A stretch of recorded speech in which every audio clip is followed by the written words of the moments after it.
ಶ್ರಾವಣ ಮಾಸದ ಪ್ರವಚನ ಮಾಲಿಕೆ ನಮ್ಮ ಗ್ರಾಮದಲ್ಲಿ ಕಂಡಿರ್ತಕ್ಕಂಥದ್ದು ನಮ್ಮ ಎಲ್ಲಾ ಗ್ರಾಮಸ್ಥರು ಕೂಡ ಖುಷಿ ತರುವಂತ ವಿಚಾರ.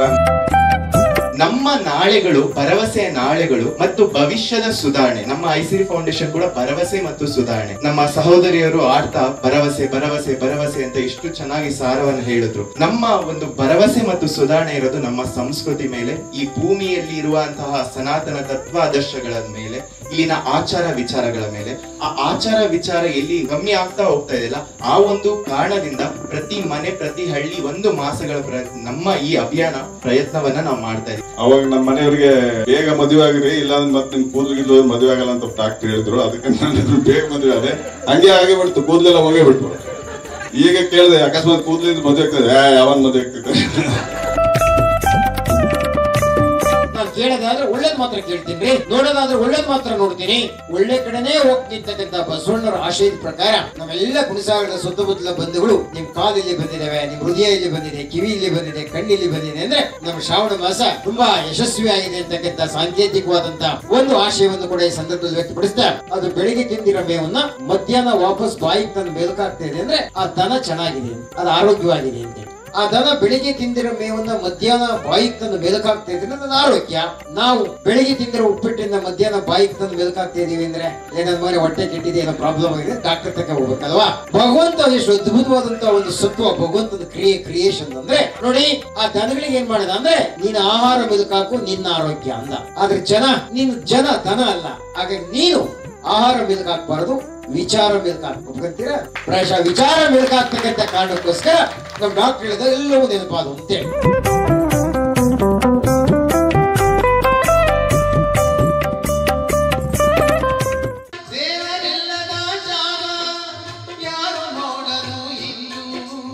ಎಲ್ಲರಿಗೆ ಸಿಕ್ಕಿದನು ನಿನಗೆ ಸಿಗಲಿಲ್ಲ ನೋಡ, ಎಲ್ಲರಿಗೆ ಸಿಕ್ಕಿದನು ನಿನಗೆ ಸಿಗಲಿಲ್ಲ ನೋಡ.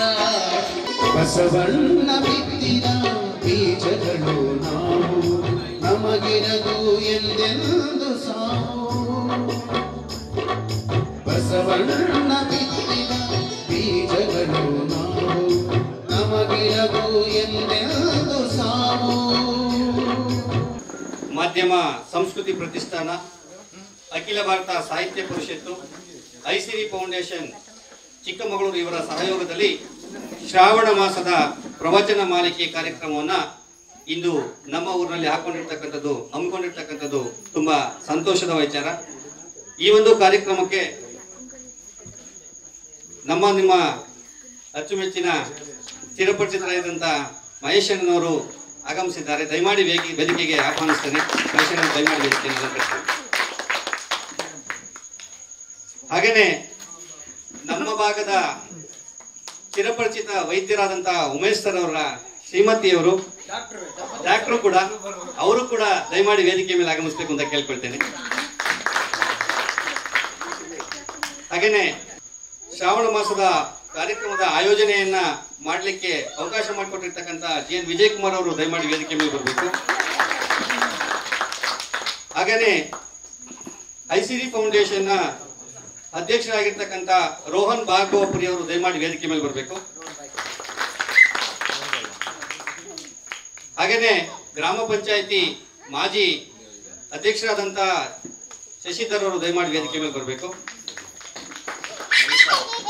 ಹಾಗೇನೆ ಅತ್ಯುತ್ತಮವಾದ ಈಗ ತಾನೇ ನಮ್ಮ ಕಾರ್ಯಕ್ರಮಕ್ಕೆ ಆಗಮಿಸಿದಂತ ನಮ್ಮ ಅಚ್ಚುಮೆಚ್ಚಿನ ವೈದ್ಯಾಧಿಕಾರಿಗಳು ಉಮೇಶ್ ರಾವ್ ಸರ್ ಅವರಿಗೆ ಎಲ್ಲರ ಪರವಾಗಿ ಹೃತ್ಪೂರ್ವಕ ಸ್ವಾಗತವನ್ನು ಕೊಡ್ತಾ ದಯಮಾಡಿ ವೇದಿಕೆಯನ್ನು ಅಲಂಕರಿಸಬೇಕು ಅಂತ ಕೇಳ್ಕೊಳ್ತೇನೆ. ಹಾಗೇನೆ ಅತ್ಯುತ್ತಮವಾದ ಗಾನ ಸಿಂಚನವನ್ನ ಮಾಡ್ತಿರ್ತಕ್ಕಂಥ ಬೇಲೂರು ಚಂದನ್ ಕುಮಾರ್ ಅವರು ದಯಮಾಡಿ ವೇದಿಕೆ ಮೇಲೆ ಬರಬೇಕು. ಆಗಮಿಸಿರ್ತಕ್ಕಂಥ ಶ್ರಾವಣ ಮಾಸದ ಪ್ರವಚನ ಮಾಲಿಕೆ ಕಾರ್ಯಕ್ರಮಕ್ಕೆ ಆಗಮಿಸಿರ್ತಕ್ಕಂಥ ಸರ್ವ ಶರಣ ಬಂಧುಗಳನ್ನ ಆತ್ಮೀಯವಾಗಿ ಕಾರ್ಯಕ್ರಮಕ್ಕೆ ಸ್ವಾಗತಿಸ್ತಾ ಈಗ ಕಾರ್ಯಕ್ರಮವನ್ನ ಪ್ರಾರ್ಥನೆಯೊಂದಿಗೆ ಆರಂಭ ಮಾಡೋಣ. ವೈದ್ಯಾಧಿಕಾರಿಗಳಾದರೂ ಕೂಡ ತುಂಬಾ ಸುಮಧುರವಾಗಿ ಆಡ್ತಕ್ಕಂಥ ನಮ್ಮ ಸುಮಾ ಮೇಡಮ್ ನವರು ಪ್ರಾರ್ಥನೆ ನಡೆಸಿಕೊಡೋದ್ರ ಮೂಲಕ ಕಾರ್ಯಕ್ರಮಕ್ಕೆ ಚಾಲನೆಯನ್ನ ಕೊಡಬೇಕು ಅಂತ ಕೇಳ್ಕೊಳ್ತೇವೆ.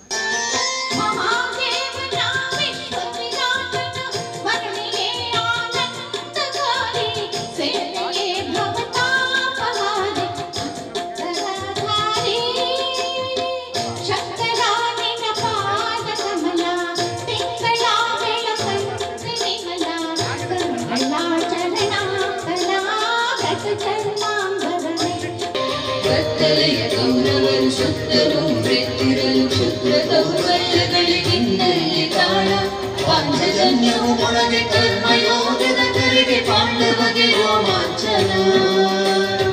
ನಿಮ್ಮ ಶರಣರಿಗೆ ಶರಣೆಂಬುದ ಕರುಣಿಸ ಕೂಡಲ ಸಂಗಮ ದೇವ.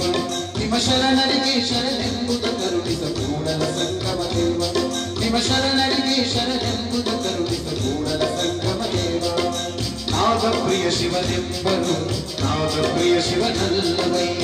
ವೇದಪ್ರಿಯ ಶಿವನೆಂಬರು ವೇದಪ್ರಿಯ ಶಿವನಲ್ಲವಯ್ಯ. ಸಾಹಿತ್ಯ ಪರಿಷತ್ತು ಐಸಿರಿ ಫೌಂಡೇಶನ್ ವತಿಯಿಂದ ದಿನಾಂಕ 26/7/2025ರಿಂದ 24/8/2025ರವರೆಗೆ ಪ್ರತಿ ದಿನ ಶ್ರಾವಣ ಮಾಸದ ಪ್ರವಚನ ಮಾಲಿಕೆಯಲ್ಲಿ ಪ್ರತಿದಿನ ಒಂದೊಂದು ವಿಷಯವನ್ನ ಕುರಿತು ಒಂದೊಂದು ಕಡೆ ಕಾರ್ಯಕ್ರಮವನ್ನು ಆಯೋಜನೆ ಮಾಡ್ತಾ ಇಂದು ನಮ್ಮ ಸ್ವಗ್ರಾಮವಾಗಿರ್ತಕ್ಕಂಥ ಗುಣಸಾಗರದಲ್ಲಿ ಕೃಷಿ ಖುಷಿ ಅಂತಕ್ಕಂಥ ಒಂದು ವಿಚಾರ ಮಾಲಿಕೆಯನ್ನ ಇಟ್ಕೊಂಡು ಕಾರ್ಯಕ್ರಮವನ್ನು ಆಯೋಜನೆ ಮಾಡತಕ್ಕಂಥ ಎಲ್ಲರಿಗೂ ಕೂಡ ನಮ್ಮ ಊರಿನ ಪರವಾಗಿ ಧನ್ಯವಾದಗಳನ್ನು ಅರ್ಪಿಸ್ತೇವೆ. ಹಾಗೇನೆ ಈ ಒಂದು ಕಾರ್ಯಕ್ರಮಕ್ಕೆ ಆತ್ಮೀಯವಾಗಿ ಬಂದಿರತಕ್ಕಂಥ ಎಲ್ಲರನ್ನ ಸ್ವಾಗತಿಸಬೇಕು ಅಂತ ಹೇಳಿ ನಾನು ಶ್ರೀ ಎನ್ ವಿಜಯಕುಮಾರ್ ಅವರನ್ನ ಕೇಳ್ಕೊಳ್ತೇನೆ. ಅಖಿಲ ಭಾರತೀಯ ಸಾಹಿತ್ಯ ಪರಿಷತ್ತು ಐಸಿರಿ ಫೌಂಡೇಶನ್ ಚಿಕ್ಕಮಗಳೂರಿಗರ ಸಹಯೋಗದಲ್ಲಿ ಶ್ರಾವಣ ಮಾಸದ ಪ್ರವಚನ ಮಾಲಿಕೆ ಇಂದು ನಮ್ಮ ಗ್ರಾಮದಲ್ಲಿ ಇಟ್ಕೊಂಡಿರ್ತಕ್ಕಂಥದ್ದು ನಮ್ಮ ಎಲ್ಲಾ ಗ್ರಾಮಸ್ಥರಿಗೂ ಕೂಡ ಖುಷಿ ತರುವಂತ ವಿಚಾರ ಅಂತ ಹೇಳ್ತಾ, ಅದ್ರ ಜೊತೆಗೆ ನಮಗೆ ಇಷ್ಟವಾದಂಥದ್ದು, ಅದರಲ್ಲೂ ನನಗೂ ಇಷ್ಟವಾದಂಥದ್ದು ಒಳ್ಳೆಯ ಆಯ್ಕೆಯನ್ನೇ ಮಹೇಶ್ ಅಣ್ಣ ಅವ್ರು ನಮಗೆ ಮಾಡಿದ್ದಾರೆ. ಕೃಷಿ ಖುಷಿ ಅಂತೇಳಿ ಆ ಖುಷಿಯನ್ನ ಈ ಒಂದು ಇವತ್ತಿನ ನುಡಿಯಲ್ಲಿದ್ದಾರೆ.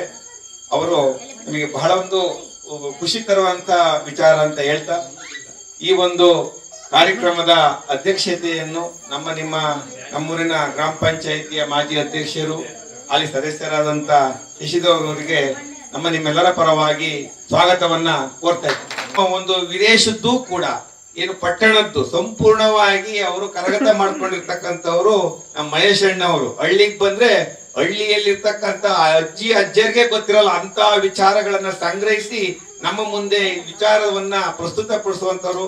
ಅವರು ನಮ್ಗೆ ಆಗಮಿಸಿದರೆ ನಮ್ಮೂರಿಗೆ ಭಾಗ್ಯ ಅಂತ ಹೇಳ್ತಾ ಅವರು ಕೂಡ ಸ್ವಾಗತವನ್ನ ಬಯಸ್ತಿದ್ದಾರೆ. ಅದೇ ರೀತಿ ಈ ಒಂದು ಕಾರ್ಯಕ್ರಮದ ಕೇಂದ್ರ ಬಿಂದು ಅಂದ್ರೂ ಏನು ತಪ್ಪಾಗ್ಲಿಕ್ಕಿಲ್ಲ. ಈ ಭಾಗದ ನಮ್ಮ ದೇವನೂರಿನಲ್ಲಿ ಸುಮಾರು ವರ್ಷಗಳ ಕಾಲ ಈ ಒಂದು ಹೆಸರುವಾಸಿ ಆದಂತವರು ನಮ್ ಡಾಕ್ಟ್ರು ಮತ್ತು ಅವ್ರ ಮನೆಯವರು. ಯಾಕೆಂತಂದ್ರೆ ಅವ್ರು ನಿಡಗಟ್ಟಲ್ಲೂ ಡ್ಯೂಟಿ ಮಾಡಿದ್ರು, ದೇವನೂರಾಗೂ ಮಾಡಿದ್ರು. ಈ ಭಾಗದಲ್ಲೇ ನಮ್ಮ ಎಲ್ಲರ ಒಂದು ಏನು ಚಿಕಿತ್ಸೆಯನ್ನ ಕೊಟ್ಟು, ಆದ್ರೂ ಅವ್ರ ಬಗ್ಗೆ ಒಂದೆರಡು ಮಾತಾಡ್ಲೇಬೇಕಾಗ್ತಿದೆ. ಯಾಕೆಂತಂದ್ರೆ ಇಬ್ರು ವೈದ್ಯ ವೃತ್ತಿಯನ್ನ ಆರಿಸ್ಕೊಂಡು ಬಂದಂತವ್ರು ಮತ್ತೆ ಅನುಭವಿಯವರು. ಆದ್ರೆ ಅವ್ರು ಇವತ್ತು ಇಂಥ ಕಾರ್ಯಕ್ರಮಕ್ಕೆ ಬರೋ ಅಂತದ್ದು ಅವಶ್ಯಕತೆ ಇತ್ತ ಅಂತೇಳಿ ನಾವು ಭಾವಿಸ್ತೀವಿ. ಯಾಕೆಂತಂದ್ರೆ ಅಲ್ಪ ಸ್ವಲ್ಪ ಇದನ್ನ ಏನು MBBS ಡಾಕ್ಟರ್ ಏನಾರ ಆದರೂ ದೊಡ್ಡ ನರ್ಸಿಂಗ್ ಹೋಮ್ ಕಟ್ಕೊಂಡು ಅವ್ರು ನಮ್ಮ ಅಪಾಯಿಂಟ್ ತಗೋಬೇಕು ಅಂದ್ರೆ 4-5 ದಿವಸ ಬೇಕು. ಎಷ್ಟೋ ನುರಿತ ವೈದ್ಯರಾದ್ರೂ ಕೂಡ ಸರಳವಾಗಿ ಜೀವನವನ್ನ ದುಡ್ಡಿನ ಮೇಲೆ ಆಸೆ ಆಮಿಷಗಳೇನು ಇಲ್ಲದೆ ಒಳ್ಳೆಯ ಹಾಡುಗಾರರು ಆಗಿ ಒಳ್ಳೆಯ ವೈದ್ಯರು ಆಗಿ ಅವ್ರ ಬಗ್ಗೆ ಒಂದೇ ಒಂದು ಮಾತು ಹೇಳ್ತೀನಿ. ಯಾಕೆಂತಂದ್ರೆ ನಮ್ಮ ಅಮ್ಮನ ಒಂದ್ಸರಿ ಹಾಸ್ಪಿಟ್ಲಿಗೆ ಕರ್ಕೊಂಡು ಹೋಗಿದ್ದೆ. ಇಲ್ಲಿಗೆ ಇದು ಸತ್ಯಸಾಯಿ ಅಂತೇಳಿ ಅವ್ರು ಯಾರೋ ಶೆಟ್ರುದಿತ್ತಲ್ಲ, ಸತೀಶ್ ಡಾಕ್ಟರ್ ಅವ್ರು ಯಾರೋ ಅವರಿದ್ರು. ನಮ್ಮ ತಾಯಿ ಕರ್ಕೊಂಡು ಹೋದಾಗ ಏನಾಯ್ತು, ಅಲ್ಲಿ ತೋರಿಸ್ದೆ. ಅಲ್ಲಿ ಖಾಲಿ ಇತ್ತು ಆಸ್ಪತ್ರೆ. ನಂಗೂ ಟೈಮ್ ಇರ್ಲಿಲ್ಲ, ಕರ್ಕೊಂಡು ಹೋಗಕ್ ಆಗಿರ್ಲಿಲ್ಲ. ಇವರು ಆ ರೈಲ್ವೆ ಟ್ರ್ಯಾಕ್ ಇಂದ ಆ ಕಡೆಗಿತ್ತು ಉಮೇಶ್ ರಾವ್ ಡಾಕ್ಟರ್ ಮನೆ. ಮೇಡಮ್ ಅವರು ಈ ಎತ್ತಿ ಸೈಡ್ ಎಲ್ಲೋ ಡ್ಯೂಟಿ ಮಾಡ್ತಾ ಇದ್ರು. ಅವಾಗ ಏನಾಯ್ತು, ನಾನು ಇಲ್ಲಿ ತೋರಿಸ್ದೆ. ಅವನು ಇಮಿಡಿಯೇಟ್ ಆಪರೇಷನ್ ಮಾಡ್ಬೇಕು ಅಂತ ಹೇಳಿದ್ರು. ಯಾವುದು ಅಪೆಂಡಿಕ್ಸ್ ಆಗಿದೆ ನಿಮ್ಮ ಅಮ್ಮಂಗೆ, ಹೊಟ್ಟೆ ನೋವು ಅದು ಇದು ಅಂತ ನನಗೆ ಹೇಳಿದ್ರು. ನನ್ಗೆ ಯಾಕೋ ಅನುಮಾನ ಬಂತು. ನಮ್ಮ ನಿತಿನ್ ಮಾವರು ಅಂತ ಕೇಳಿದ ಹಿಂಗ ಆಯ್ತು ಅಂತಂದ್ರು. ತಡಿ ಮಾವ ಒಂದ್ಸರಿ ನಮ್ಮ ಉಮೇಶ್ ಡಾಕ್ಟರ್ ತೋರಿಸ್ಬಿಡೋಣ ಯಾಕೆ ಬೇಕು ಅಂತೇಳಿ ಕರ್ಕೊಂಡು ಹೋಗಿ ಅಲ್ಲಿ ಕರ್ಕೊಂಡೋಗಿ ಅವ್ರು ನೋಡಿದ್ರು, ಎಲ್ಲ ಮುಟ್ಟಿ ಎಲ್ಲ ನೋಡಿ, ಯಾರೋ ಹೇಳಿತ್ತು ನಿನ್ಗೆ, ಎಲ್ಲಿತ್ತು ಅಪೆಂಡಿಕ್ಸ್, ಯಾರೋ ಹೇಳಿ ಹುಡುಕ್ ಕೂಡ ಕೇಳ ಅವ್ನಿಗೆ ಯಾರ ಅವನು ಅಂತಂದ್ರು. ಇವತ್ತಿನವರೆಗೂ ಆ ಹೊಟ್ಟೆ ನೋವೇ ನಮ್ಮ ಅಮ್ಮಗ್ ಬಂದಿಲ್ಲ. ಅವ್ರ ವಿಷಯ ಏನಂತಂದ್ರೆ, ಆ ಹೊಸ ಹಾಸ್ಪಿಟ್ಲ್ ಕಟ್ಟಿದ್ರಲ್ಲ, ಹೆಂಗಿದ್ರು ಆಪರೇಷನ್ ಮಾಡಿ ಅವ್ರೊಳಗೆ ಏನಿರುತ್ತೆ ಏನಿಲ್ಲ ಯಾರಿಗ್ ಗೊತ್ತಿರುತ್ತೆ. ಅದನ್ನ ತೋರಿಸ್ತಿದ್ ನಮ್ಗೇನು ಅವತ್ತಿನ ದಿನದಲ್ಲೇ ಒಂದು 30-40 ಸಾವಿರ ರೂಪಾಯಿ ಬಿಲ್ಲಿಗೇನು ಕಮ್ಮಿ ಆಗ್ತಿರ್ಲಿಲ್ಲ. ಅವತ್ತಿನದ್ದು 100 ರೂಪಾಯಿನೊಳಗೆ ಮಾಡ್ಕೊಂಡ್ಬಂದು. ಅಂದ್ರೆ ಅವ್ರ ವೃತ್ತಿಯನ್ನು ಕೂಡ ಗೌರವಿಸುವಂತದ್ದನ್ನು ನಮ್ಗೆ ಬಹಳ ಖುಷಿಯಾದಂತ ವಿಚಾರ. ಆ ಮೇಡಮ್ ಅವರು ಕೂಡ ನಮ್ಮ ತಂದೆಗೆ ಒಂದ್ಸರಿ ಈ ಒಂದ್ ಕಣ್ಣಿಗೆ ಈ ಒಂದು ಯಾರ ಇಟ್ಬಿಟ್ಟಿದ್ ನಮ್ಮ ಮನೆ ಮೊನು ಆಟ ಆಡ್ತಾ ಕಣ್ಣಿಗೆ ಮಾಡಿದ್ರು. ಅಲ್ಲಿ ಕರ್ಕೊಂಡೋಗಿ ಟ್ರೀಟ್ಮೆಂಟ್ ಮಾಡಿಸ್ಕೊಂಡು ಬಂದಿದ್ದು. ಹಾಗೆ ಅದ್ರ ಜೊತೆಗೆ ಒಳ್ಳೆಯ ಹಾಡುಗಾರರು. ಅವ್ರ ಮಗ ಅಮೆರಿಕದಲ್ಲಿ ಇದ್ರು ಕೂಡ ನಮ್ಮೂರು ಉಮೇಶ್ ರಾವ್ ಬರ್ತಾರೆ ಅಂತ ತಕ್ಷಣ ಏನೋ ಒಂದು ಖುಷಿ ಇತ್ತು. ಆ ರೀತಿಯಾಗಿ ಇದ್ದಂತ ಅವರಿಗೆ ದಂಪತಿಗಳಿಗೆ ನಿಮ್ಮೆಲ್ಲರ ಪರವಾಗಿ, ಗ್ರಾಮದ ಪರವಾಗಿ ಹೃತ್ಪೂರ್ವಕವಾದಂತ ಇಬ್ಬರಿಗೂ ಕೂಡ ಸುಸ್ವಾಗತವನ್ನ ನಾನು ಬಯಸ್ತಾ ಇದ್ದೇನೆ. ಅದೇ ರೀತಿ ಈ ನಮ್ಮ ಐಸಿರಿ ಫೌಂಡೇಶನ್ನಿನ ರೋಹನ್ ಭಾರ್ಗವ್ ಅವರು ಸಹ ನಮ್ಮ ಗ್ರಾಮಕ್ಕೆ ಬಂದು ಚಿಕ್ಕ ವಯಸ್ಸಿನಲ್ಲಿ ಒಂದು ಒಳ್ಳೆಯ ಸಾಧನೆ ಮಾಡುವಂತ ಅವಕಾಶವನ್ನ ಅವರಿಗಿದೆ. ಅದು ಅವರ ಮುಖದಲ್ಲಿ ಆತರ ಕಾಣ್ತಾ ಇದೆ. ಚೆನ್ನಾಗಿ ಬೆಳಿಬೇಕು ಅಂತ ಹೇಳ್ತಾ ನಮ್ಮೂರಿನ ಪರವಾಗಿ ವೈಯಕ್ತಿಕವಾಗಿ ಎಲ್ಲರ ಪರವಾಗಿ ಸ್ವಾಗತವನ್ನ ಕೋರ್ತಾ ಇದ್ದೇನೆ. ಅದೇ ರೀತಿ ಚಂದನ್ ಅವರು ಒಳ್ಳೆಯ ಹಾಡನ್ನ ಹಾಡಿ ಒಂದು ಒಳ್ಳೆಯ ಈ ಶ್ರಾವಣ ಮಾಸದ ಕಿವಿಗೆ ಇಂಪನ್ನು ಕೊಡ್ತಕ್ಕಂತ ನಮ್ಮ ಚಂದನ್ ಅವರಿದ್ದಾರೆ. ಅವ್ರಿಗೂ ಕೂಡ ಹೃತ್ಪೂರ್ವಕವಾದ ಸ್ವಾಗತವನ್ನ ಬಯಸ್ತಿದ್ದೇನೆ. ಅದೇ ರೀತಿ ನಮ್ಮ ಊರಿನವರೇ ಆದಂತ ಶಿಕ್ಷಕರ ವೃತ್ತಿಯನ್ನ ಮಾಡ್ತಾ ಇರ್ತಕ್ಕಂಥವ್ರು, ಒಳ್ಳೆಯ ಮನುಷ್ಯ ಇರ್ತಕ್ಕಂತ, ಒಳ್ಳೆಯ ವಿಚಾರ ಹೊಂದಿಲ್ದಂತ ಉದಯ್ ಕುಮಾರ್ ಅವರು ವೇದಿಕೆಯಲ್ಲಿದ್ದಾರೆ. ಅವ್ರಿಗೂ ಕೂಡ ಸ್ವಾಗತವನ್ನ ಕೋರ್ತಾ ಇದ್ದೇನೆ. ಅದೇ ರೀತಿ ಇಲ್ಲಿ ನಮ್ಮ ಮುಖ್ಯ ಶಿಕ್ಷಕರು ರವಿಕುಮಾರ್ ಇದ್ದಾರೆ, ನಮ್ಮ ಊರಿನ ಎಲ್ಲ ಹಿರಿಯರಿದ್ದಾರೆ. ಅದೇ ರೀತಿ ನಮ್ಮ ಪಕ್ತೂರಾದಂತ ಬಳ್ಳಕೆರೆ ಈಶಣ್ಣರಿದ್ದಾರೆ, ಅವರ ದಂಪತಿಗಳು ಕೂಡ ಇಲ್ಲಿ ಬಂದಿದ್ದಾರೆ. ಪಕ್ತೂರದಿಂದ ಬಂದಂತ ಎಲ್ಲ ಗ್ರಾಮಸ್ಥರಿಗೂ ಕೂಡ ಮತ್ತು ನಮ್ಮೂರಿನ ಈ ಒಂದು ವಿಚಾರಕ್ಕೆ ನಮ್ಮೂರಿನ ಯುವಕರು ಎಲ್ಲರೂ ಕೂಡ ಇಲ್ಲಿ ಸೇರಿರೋದಕ್ಕೆ ನಿಮ್ಗೆ ಹೃತ್ಪೂರ್ವಕವಾದಂತ ಎಲ್ರಿಗೂ ಸ್ವಾಗತವನ್ನ ಕೋರ್ತಾ ನನ್ನ ಸ್ವಾಗತವನ್ನ ನಮ್ಮ ನಿಜಕ್ಕೂ ಆಗ್ಲೇ ವೇದಿಕೆ ಮೇಲೆ ದಯಮಾಡಿ ಕುಮಾರಣ್ಣರ ವೇದಿಕೆ ಮೇಲೆ ಬರ್ಬೇಕು. ಯಾಕೆಂದ್ರೆ ಇವತ್ತಿನ ಕಾರ್ಯಕ್ರಮ ಕೃಷಿ ಅನ್ನೋದ್ರಿಂದ ನೀವು ಖುಷಿಯಾಗಿ ದೊಡ್ಡ ಕೃಷಿಕರು ಶ್ರೀರಾಮ್ಪುರ ಕುಮಾರಣ್ಣ ದಯಮಾಡಿ ವೇದಿಕೆ ಮೇಲೆ ಬರಬೇಕು. ಅದೇ ಜೊತೆ ನಮ್ಮ ಎಸ್.ಬಿ. ವಿನಯ್ ಅವರು ಕೂಡ ವೇದಿಕೆ ಮೇಲೆ ಬರಬೇಕು. ಅವರು ಕೂಡ ಒಳ್ಳೆಯ ಕೃಷಿಕರು, ಮಾಜಿ ಉಪಾಧ್ಯಕ್ಷ ಗ್ರಾಮ ಪಂಚಾಯತಿ. ಮತ್ತೆ ನಮ್ಮ ಕುಮಾರಣ್ಣ ಅವರು ನಮ್ಗೆ ಮಾರ್ಗದರ್ಶಕರು ದಾಳಿಂಬಿಗೆ. ಯಾಕೆಂದ್ರೆ ಏನಾರ ಹೆಚ್ಚು ಕಡಿಮೆ ಆಗ್ತಂದ್ರೆ ನಾವು ಕುಮಾರಣ್ಣಗೆ ಫೋನ್ ಮಾಡಿದ್ರೆ ಅವ್ರು ಬಂದು ಆ ವಿಚಾರಗಳನ್ನ ಯಾವ ರೀತಿ ಮಾಡ್ಬೇಕು ಅಂತ ಹೇಳ್ತಾರೆ. ಕೃಷಿ ವಿಚಾರದಲ್ಲಿ ನಾವ್ ಹೇಳ್ಬೇಕು ಅಂತಂದ್ರೆ ಅವರ ಒಂದು ಕೃಷಿಯನ್ನ ನೋಡೇ ನಾವು ಕೃಷಿ ಮಾಡ್ಬೇಕು ಅಂತ ಹೇಳಿ ನಮಗೂ ಕೂಡ ಮನಸ್ಸು ಬಂದಂತದ್ದು ಅಂತ ಹೇಳ್ತಾ ಈ ಒಂದು ಅವ್ರಿಗೂ ಕೂಡ ಹೃತ್ಪೂರ್ವಕವಾದಂತ ಸ್ವಾಗತವನ್ನ ಕೋರ್ತಾ ನನ್ನ ಸ್ವಾಗತ ಭಾಷಣ ಮುಗಿಸ್ತೇನೆ. ಮನಸ್ಸಿನಲ್ಲಿ ಈ ಗ್ರಾಮ ದೇವರಾದ ವೀರಭದ್ರ ಸ್ವಾಮಿಯನ್ನ ನೆನೆಯುತ್ತಾ, ರಂಗನಾಥ ಸ್ವಾಮಿಯನ್ನ ನೆನೆಯುತ್ತಾ ಹಾಗೂ ಶನೇಶ್ವರ ಸ್ವಾಮಿಯನ್ನ ನೆನೆಯುತ್ತಾ ವೇದಿಕೆ ಮೇಲೆ ಉಪಸ್ಥಿತರಿರುವ ಅಷ್ಟು ಗಣ್ಯಮಾನ್ಯರಿಗೆ ವಂದಿಸುತ್ತಾ, ಇಲ್ಲಿ ನಮ್ಮ ಈ ಶ್ರಾವಣ ಸಂಜೆ ಪ್ರವಚನ ಮಾಲಿಕೆಯ ಒಂದು ಅರ್ಥಪೂರ್ಣ ಸಂಜೆಯನ್ನ ಕಳೆಗೆ ಬಂದಿರೋ ಅಷ್ಟು ಗುರು ಹಿರಿಯರು, ಅಣ್ಣಂದಿರು, ಅಕ್ಕಂದಿರು, ತಾಯಂದಿರು ಮತ್ತೆ ಎಲ್ಲಾ ಗಣ್ಯರಿಗೂ ಈ ಶ್ರಾವಣ ಸಂಜೆಯ ಶುಭಾಶಯಗಳು. ಬಂಧುಗಳೇ, ನಾವು ಮಾಧ್ಯಮ ಸಂಸ್ಕೃತಿ ಪ್ರತಿಷ್ಠಾನ, Akhila Bharatiya Sahitya Parishat, Aisiri foundation in collaboration with Aisiri today ಈ ಒಂದು ಕಾರ್ಯಕ್ರಮವನ್ನ ನಮ್ಮ ಚಟ್ರಳ್ಳಿ ಮಹೇಶ್ ಅಣ್ಣನವರು ಅವರ ಮಾರ್ಗದರ್ಶನ, ಅವರ ಕೇಂದ್ರ ಬಿಂದುತ್ವದೊಂದಿಗೆ ಅದ್ರ ಜೊತೆಗೆ ನಮ್ಮ ಇನ್ನೊಬ್ರು ಮಾರ್ಗದರ್ಶಕರಾದ ಪ್ರಭುಲಿಂಗ ಶಾಸ್ತ್ರಿ ಅಣ್ಣನವರ ಒಂದು ಮಾರ್ಗದರ್ಶನದೊಂದಿಗೆ 1 ಮಾಸಗಳ ಕಾಲ ಒಂದೊಂದು ಮನೆ, ಒಂದೊಂದು ಊರು, ಒಂದೊಂದು ಮನಗಳಿಗೆ ವಿಚಾರಗಳನ್ನ ತೆಕ್ಕೊಂಡು ಹೋಗ್ಬೇಕು ಅಂತ ನಾವು ಈ ಕಾರ್ಯಕ್ರಮವನ್ನ ಆರಂಭ ಮಾಡಿದ್ವಿ. ಜೊತೆಗೆ ನೀವಲ್ಲಿ 3 ಪದಗಳನ್ನು ನೋಡ್ಬೋದು ಆ ಸಂಸ್ಥೆಗಳಲ್ಲಿ. ಒಂದು ಮಾಧ್ಯಮ ಸಂಸ್ಕೃತಿ ಪ್ರತಿಷ್ಠಾನ ಸಂಸ್ಕೃತಿ ಇದೆ, ಅಖಿಲ ಭಾರತೀಯ ಸಾಹಿತ್ಯ ಪರಿಷತ್ ಸಾಹಿತ್ಯ ಇದೆ, ಹಾಗೂ ಐಸಿರಿ ಫೌಂಡೇಶನ್ ಸಾಮಾಜಿಕ ವಿಚಾರಗಳ ಮೇಲೆ ಕೆಲಸ ಮಾಡುವಂತ ಒಂದು ಸಂಸ್ಥೆ ಆಗಿದೆ. ಹಾಗಾಗಿ ಸಾಹಿತ್ಯ, ಸಂಸ್ಕೃತಿ ಮತ್ತು ಸಮಾಜವನ್ನ ಜೊತೆ ಕೂಡಿಸ್ಕೊಂಡು ಈ ಕಾರ್ಯಕ್ರಮವನ್ನ 28 ದಿನಗಳ ಕಾಲ, 1 ಮಾಸದ ಕಾಲ ನಾವು 26ನೇ ತಾರೀಕು ನಮ್ಮ ಕ್ಷೇತ್ರದ ಜನಪ್ರಿಯ ಶಾಸಕರಾದ ಎಚ್ ಟಿ ತಮ್ಮಯ್ಯಣ್ಣನವರ ಮನೆಯಲ್ಲಿ ಆರಂಭ ಮಾಡಿದ್ವಿ. ಅದಾದ್ಮೇಲೆ ಯಾವುದೇ ಪಕ್ಷ, ಪಂಥ, ಜಾತಿ, ಮತ, ಧರ್ಮ ಯಾವುದೇ ಭೇದವಿಲ್ಲದೆ ಬೇರೆ ಬೇರೆ ಮನೆಗಳಲ್ಲಿ ಮಾಡ್ತಾ ಬಂದ್ವಿ. ಕೋಟೆ ರಂಗನಾಥಣ್ಣನವ್ರ ಮನೆಯಲ್ಲಿ, ಚಿಕ್ರೋಳ್ಳಿ ಬಾಬಣ್ಣವ್ರ ಮನೆಯಲ್ಲಿ, ಮೂಡ್ಗೆರೆ ಜಗದೀಶ್ ಅಣ್ಣನವ್ರ ಮನೆಯಲ್ಲಿ, ನಿಡ್ಗಟ್ಟದಲ್ಲಿ, ಎಸ್.ಬಿದ್ರೆಯಲ್ಲಿ, ಇವತ್ತು ವಿಶೇಷವಾಗಿ ನಮ್ಮ ಆಯೋಜಕರಾಗಿರುವಂತಹ ವಿಜಯ್ ಕುಮಾರ್ ಅಣ್ಣನವರ ಮನೆಯಲ್ಲಿ ಗುಣಸಾಗರದಲ್ಲಿ ಮಾಡ್ತಾ ಇದೀವಿ. ಯಾಕೆ ಇದನ್ನ ಮಾಡ್ಬೇಕು ಅಂತ ನಿಮಗೆ ಒಂದು ವಿಚಾರನ ಹಿರಿಯರ್ ಮಾತಾಡ್ತಾರೆ. ಹಿರಿಯರ್ ಮುಂದೆ ನಾವು ಜಾಸ್ತಿ ಮಾತಾಡಬಾರ್ದು, ಇನ್ನು ಹಿರಿಯನಾಗಿದ್ದೀನಿ. ಆದ್ರೆ ಒಂದ್ ವಿಷಯ ಹೇಳ್ತೀನಿ, ನಮ್ಮ ನಾಳೆಗಳು ಭರವಸೆಯ ನಾಳೆಗಳು ಮತ್ತು ಭವಿಷ್ಯದ ಸುಧಾರಣೆ. ನಮ್ಮ ಐಸಿರಿ ಫೌಂಡೇಶನ್ ಕೂಡ ಭರವಸೆ ಮತ್ತು ಸುಧಾರಣೆ. ನಮ್ಮ ಸಹೋದರಿಯರು ಆಡ್ತಾ ಭರವಸೆ ಭರವಸೆ ಭರವಸೆ ಅಂತ ಇಷ್ಟು ಚೆನ್ನಾಗಿ ಸಾರವನ್ನು ಹೇಳಿದ್ರು. ನಮ್ಮ ಒಂದು ಭರವಸೆ ಮತ್ತು ಸುಧಾರಣೆ ಇರೋದು ನಮ್ಮ ಸಂಸ್ಕೃತಿ ಮೇಲೆ, ಈ ಭೂಮಿಯಲ್ಲಿ ಇರುವಂತಹ ಸನಾತನ ತತ್ವಾದರ್ಶಗಳ ಮೇಲೆ, ಇಲ್ಲಿನ ಆಚಾರ ವಿಚಾರಗಳ ಮೇಲೆ. ಆ ಆಚಾರ ವಿಚಾರ ಎಲ್ಲಿ ಅಂದ್ರೆ ಕಮ್ಮಿ ಆಗ್ತಾ ಹೋಗ್ತಾ ಇದೆಯಲ್ಲ, ಆ ಒಂದು ಕಾರಣದಿಂದ ಪ್ರತಿ ಮನೆ, ಪ್ರತಿ ಹಳ್ಳಿ 1 ಮಾಸಗಳ ನಮ್ಮ ಈ ಅಭಿಯಾನ ಪ್ರಯತ್ನವನ್ನ ನಾವು ಮಾಡ್ತಾ ಇದೀವಿ, ಅಲ್ಲಲ್ಲಿ ವಿಚಾರಧಾರೆಗಳಂತ ಹೇಳ್ತಾ. ಇವತ್ತು ಕೃಷಿ ಮತ್ತು ಖುಷಿ. ನಾನು ಕೃಷಿ ಮತ್ತೆ ಋಷಿ ಅನ್ಕೊಂಡಿದ್ದಾನೆ, ಕೃಷಿ ಒಬ್ಬ ಋಷಿಯಾಗೂ ಇರ್ತಾನೆ ಅಂತ ಆತರ. ಕೃಷಿ ಮತ್ತು ಖುಷಿ. ಇವತ್ತು ನಮ್ಮ ವಿಜಯ್ ಕುಮಾರ್ ಅಣ್ಣನವ್ರು ತುಂಬಾ ಹೇಳೋದಾದ್ರೆ, ಎಲ್ಲಿ ನಾಳೆ ಒಂದು ವಿಶೇಷವಾದ ದಿನ ಇದೆ, ಸ್ವಾತಂತ್ರ್ಯೋತ್ಸವ ಇದೆ, ಎಲ್ಲಿ ಪ್ರಪಂಚ ನಾಳೆ ಸ್ವಾತಂತ್ರ್ಯೋತ್ಸವ ಆಚರಿಸ್ಬೇಕು, ಇವತ್ತು ಸಂಸ್ಕೃತಿಯ ಉತ್ಸವ ನಮ್ಮ ವಿಜಯಣ್ಣನವರು ಇಲ್ಲಿ ಆಯೋಜಿಸ್ಕೊಂಡಿದ್ದಾರೆ. ಅವರಿಗೊಂದು ಜೋರಾದ ಚಪ್ಪಾಳೆ.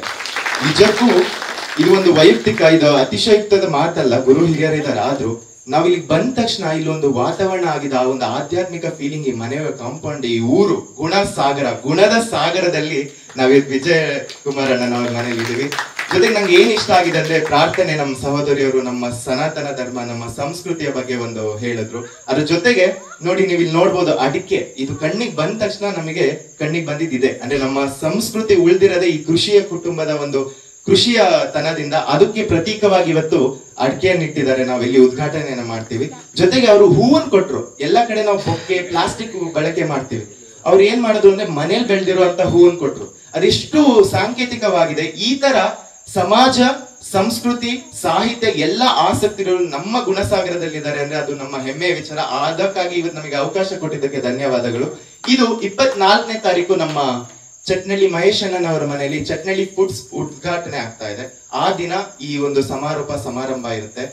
ಚಟ್ನಳ್ಳಿ ಮಹೇಶ್ ಅಣ್ಣನವ್ರ ಬಗ್ಗೆ ಆಗಿರ್ಲಿ, ವೇದಿಕೆ ಮೇಲಿರುವ ಇಷ್ಟೊತ್ತು ಅವ್ರ ಬಗ್ಗೆ ಹೇಳಿದ್ದಾರೆ, ಡಾಕ್ಟರ್ ದಂಪತಿಗಳ ಬಗ್ಗೆ, ಡಾಕ್ಟರ್ ಅವ್ರ ಬಗ್ಗೆ ಎಲ್ಲ ಹೇಳಿದ್ದಾರೆ.